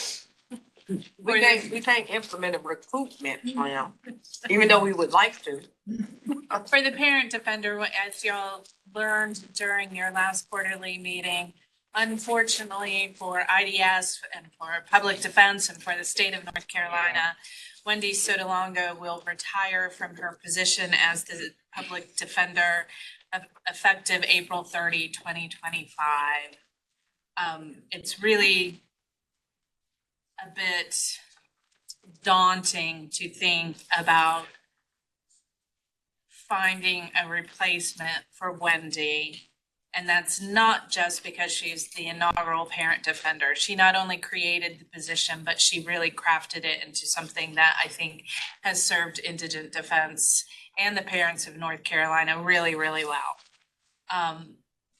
I have included in the packet a draft of a job description that I think is 99.9% ready to post, unless one of you have any questions about the substance of the job description. I have confirmed with the AOC that they will be able to post it by end of business on November 18th.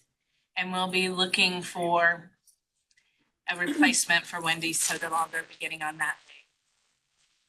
The plan that's outlined in the memorandum is pretty ambitious. We try to close the position as early as January 15th, depending on the quantity and quality of the applicants for the position.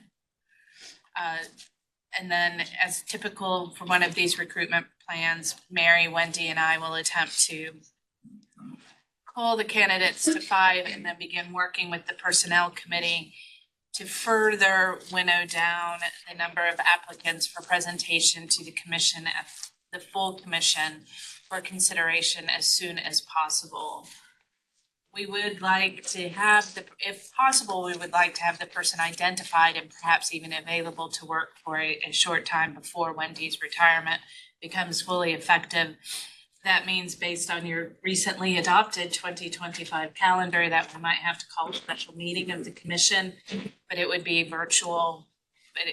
And it would give you an opportunity to meet face to face with the top 2 to 3 candidates.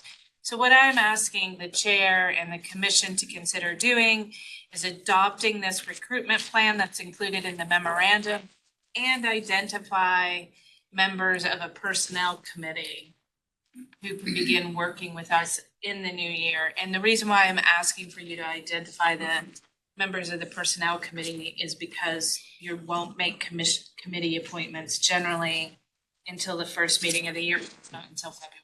Right. You need me to actually name the people. Take volunteers. Okay, so I would love to have Miriam and Brian volunteer. No volunteer. Okay, and then have any other persons volunteer? Or I'll do as I just did and. Well, I have benefited from Wendy's leadership and can't imagine who can ever replace her. I am a parent defender, so I would be happy to volunteer for that. Thank you.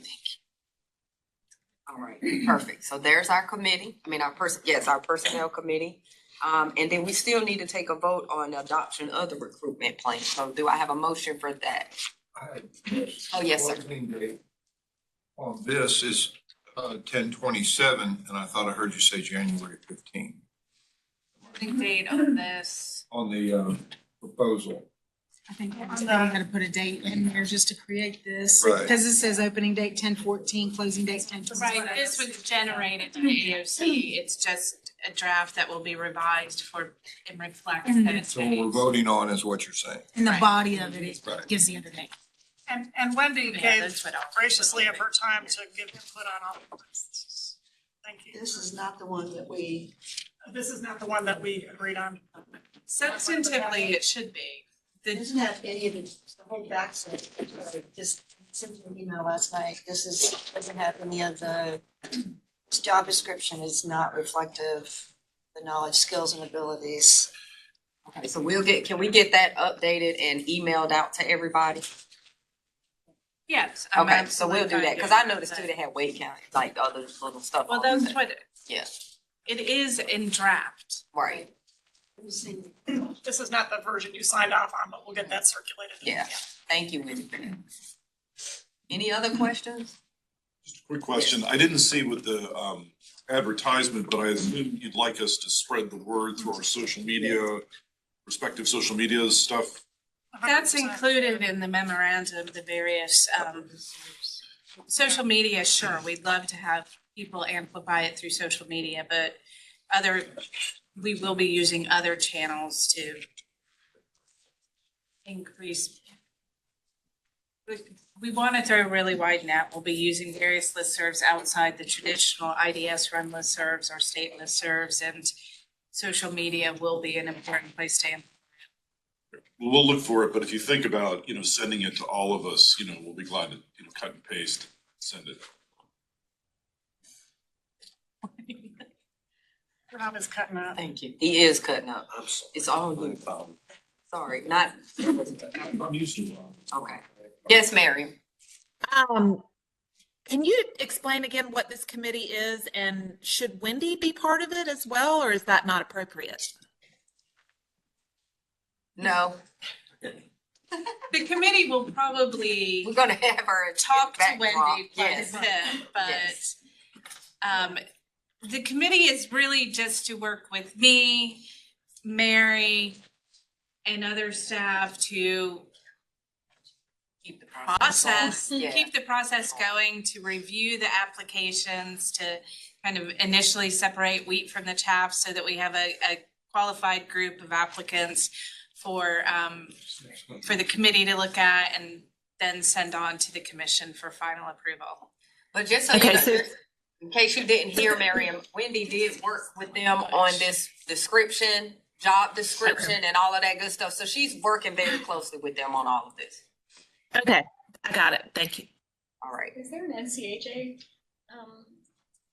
I'm sorry, is there what? employment? Is that one of the, I mean, I'm just looking at the ones that are listed as where it'll be posted, and does NCHA have one too? Does the NCAJ have one? I don't know if they I have a don't jobs know. board. The Bar Association has a jobs board. Yeah, I mean, if they did, that would be another good place to. We already approved that Oh, sorry. recruitment plan, right? Or did we? We did Okay, approve the I just wanna make recruitment plan, but I think adding additional Sorry. resources to post to is fully within the scope of the work. Absolutely. This is the floor, not the. No, I wasn't asking for that reason. I literally just forgot whether. Floor, Mary. No, I wasn't asking for that reason. I literally that quickly forgot whether or not we had actually, I had done the motion or not. That's what that was about, y'all, not for that. Okay, so we did do that. And so now quarterly misconduct report. We do not have one because I did not have time. I was gonna say that was good. We do. But she was suspended, so the commission doesn't have to act. We can't do anything with it. All right, so waiver of 1 year deadline for fee applications. Do we have any? We do have one. Okay. So if anybody is new on the commission, Rule 1.9 requires the attorney to submit their fee application to the court within 1 year of the final disposition. The commission did approve a waiver process years ago that would allow in extreme circumstances for the attorney to petition a waiver of that 1 year deadline in extreme circumstances. We have one for the commission to decide on today. This is for Attorney W. Robert Denning III. Mr. Denning worked on a capital case from 2018 to 2022. The final disposition was October 8, 2022. And the fee application was, the fee deadline was not met. He applied for a waiver. Our director can make the decision if that waiver request comes in within 3 months of the final disposition. So there's a 3-month period.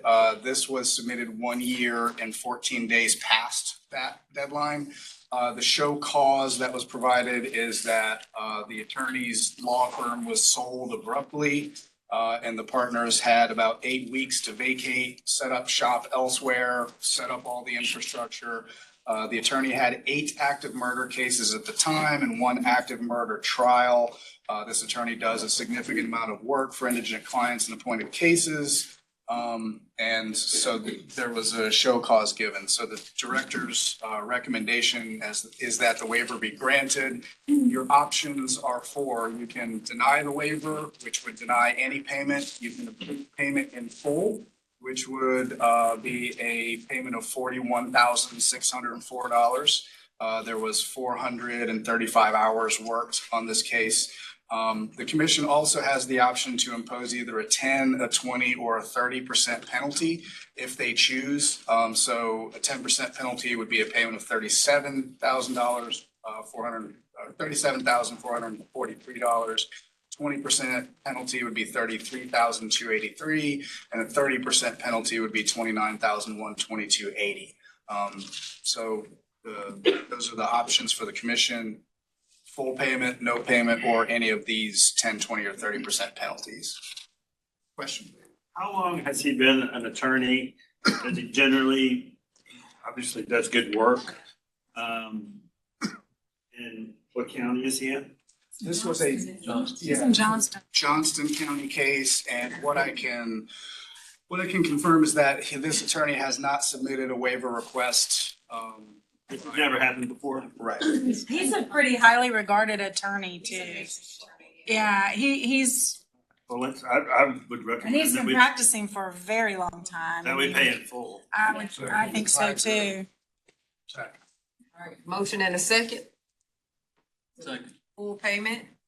All those in favor, please say aye. Aye. Any opposed? Nay. All right, that's the only one, right? That's right. Okay. And I don't think we have any other business at this time. We have some public comment. Right, that's other, Yes, yes. yeah. Anybody in our, They were both here. oh, yes, Some yes, they people were in the corner, You know, yes. we're a public body and Yes. some people requested to address Yes. the commission publicly and they Yes. were here with eyes on. I apologize. I sent them to get lunch. I told them to just, yeah, that's not my place. And they don't tell me staring at you. I didn't tell You, them. I know you didn't tell them to go. Okay. We just. After I've assured them that they wouldn't be called on for a while, because we had a lot of time that. Moving too fast. We moving. Is that? I'm thinking that. What's going on for the amount of ground? We always use For the amount of ground. We are. Better start, look here, get rid of. I'm just trying to return Mary's case. She's always like a church or something sometimes. Did they really leave the building? They, no, they.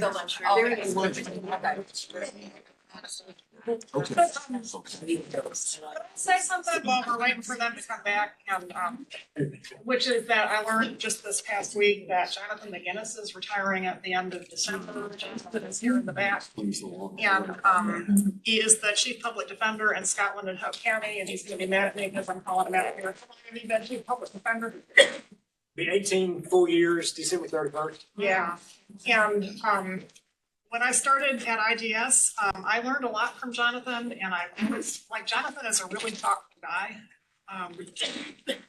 We've had a lot of conversations, and he's really thoughtful about how he approaches his business, about how he makes his personnel decisions, about how he runs his office, and I have really, really enjoyed him and talking to him, and I'm gonna miss Jonathan a lot. So I just wanted to say that, because I didn't know if he'd show up at the next commission meeting, because he's gonna be retired. Yeah. Thank you for those kind words. I appreciate it, and I will hope and pray that the legislature will do what they're supposed to do, and what they should have done years ago to help out with the public defender's offices and IDS and our, most especially our clients, who are some rely so much on us to do what we do on a daily basis, that they can't do it themselves. I'm sorry, I'm interrupting you, but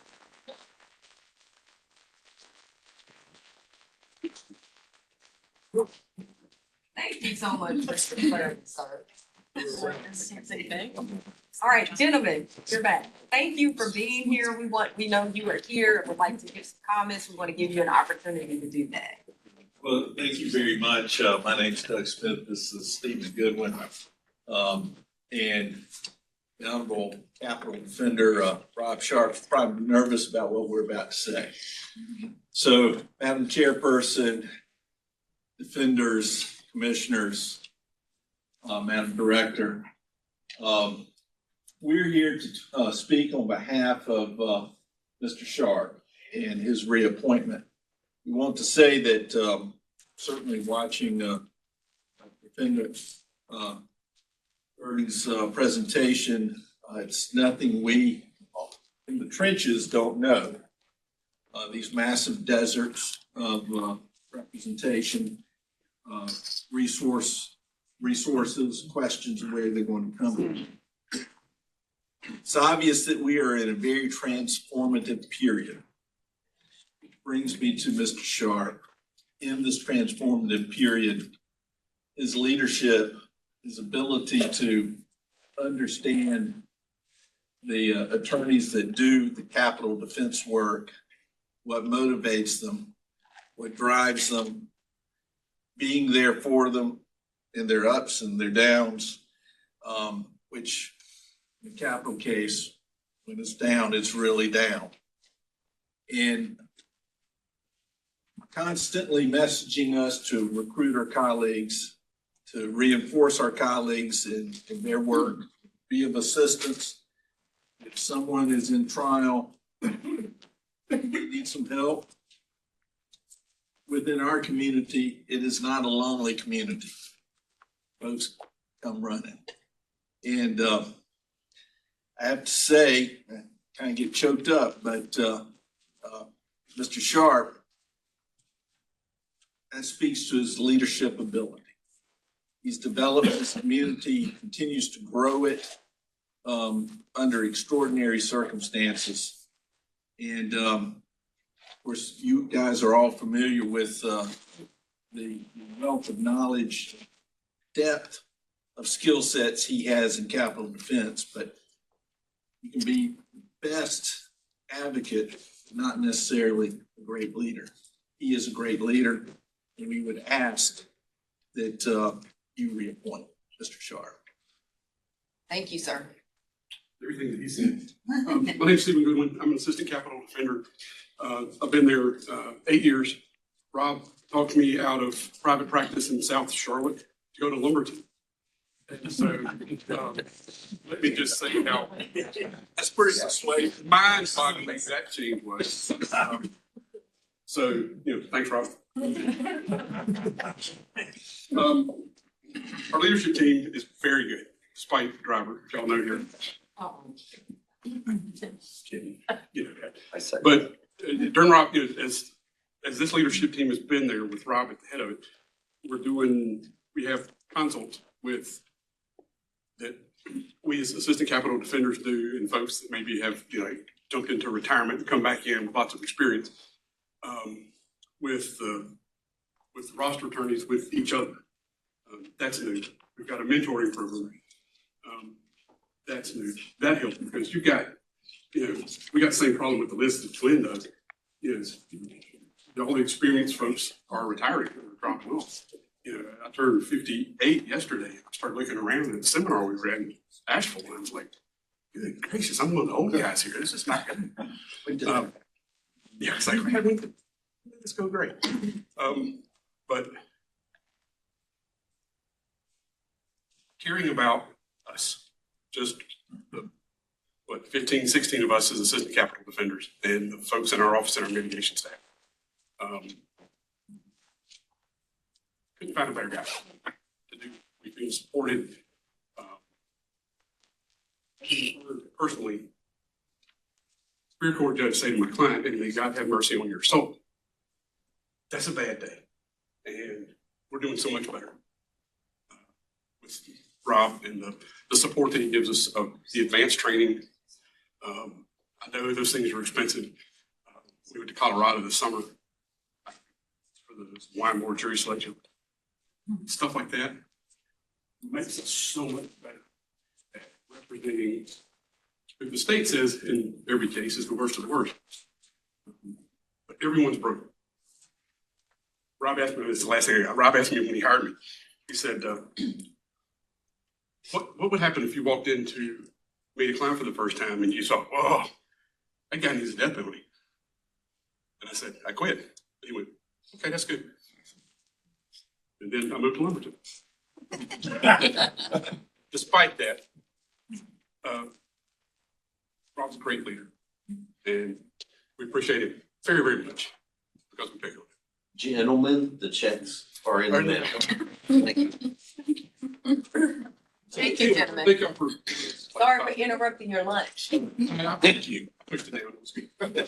Thank you both. All right, any other persons need to make comments? All right, so we are now needing to go into executive session. And so we shall meet in closed session as allowed by DS 143-318.11 subsection A. To consult with the attorney our attorney, employed or retained, that's employed and retained by public body in order to preserve their attorney-client privilege between the attorney and the public body, which privilege is hereby acknowledged, and to consider the qualifications, competence, performance, character, fitness, conditions of appointment, or conditions of initial appointment of an individual public officer or employee or prospective public officer or employee, hear or investigate a complaint, charge or grievance by or against an individual public officer or employee. Thank you all. Thanks so much.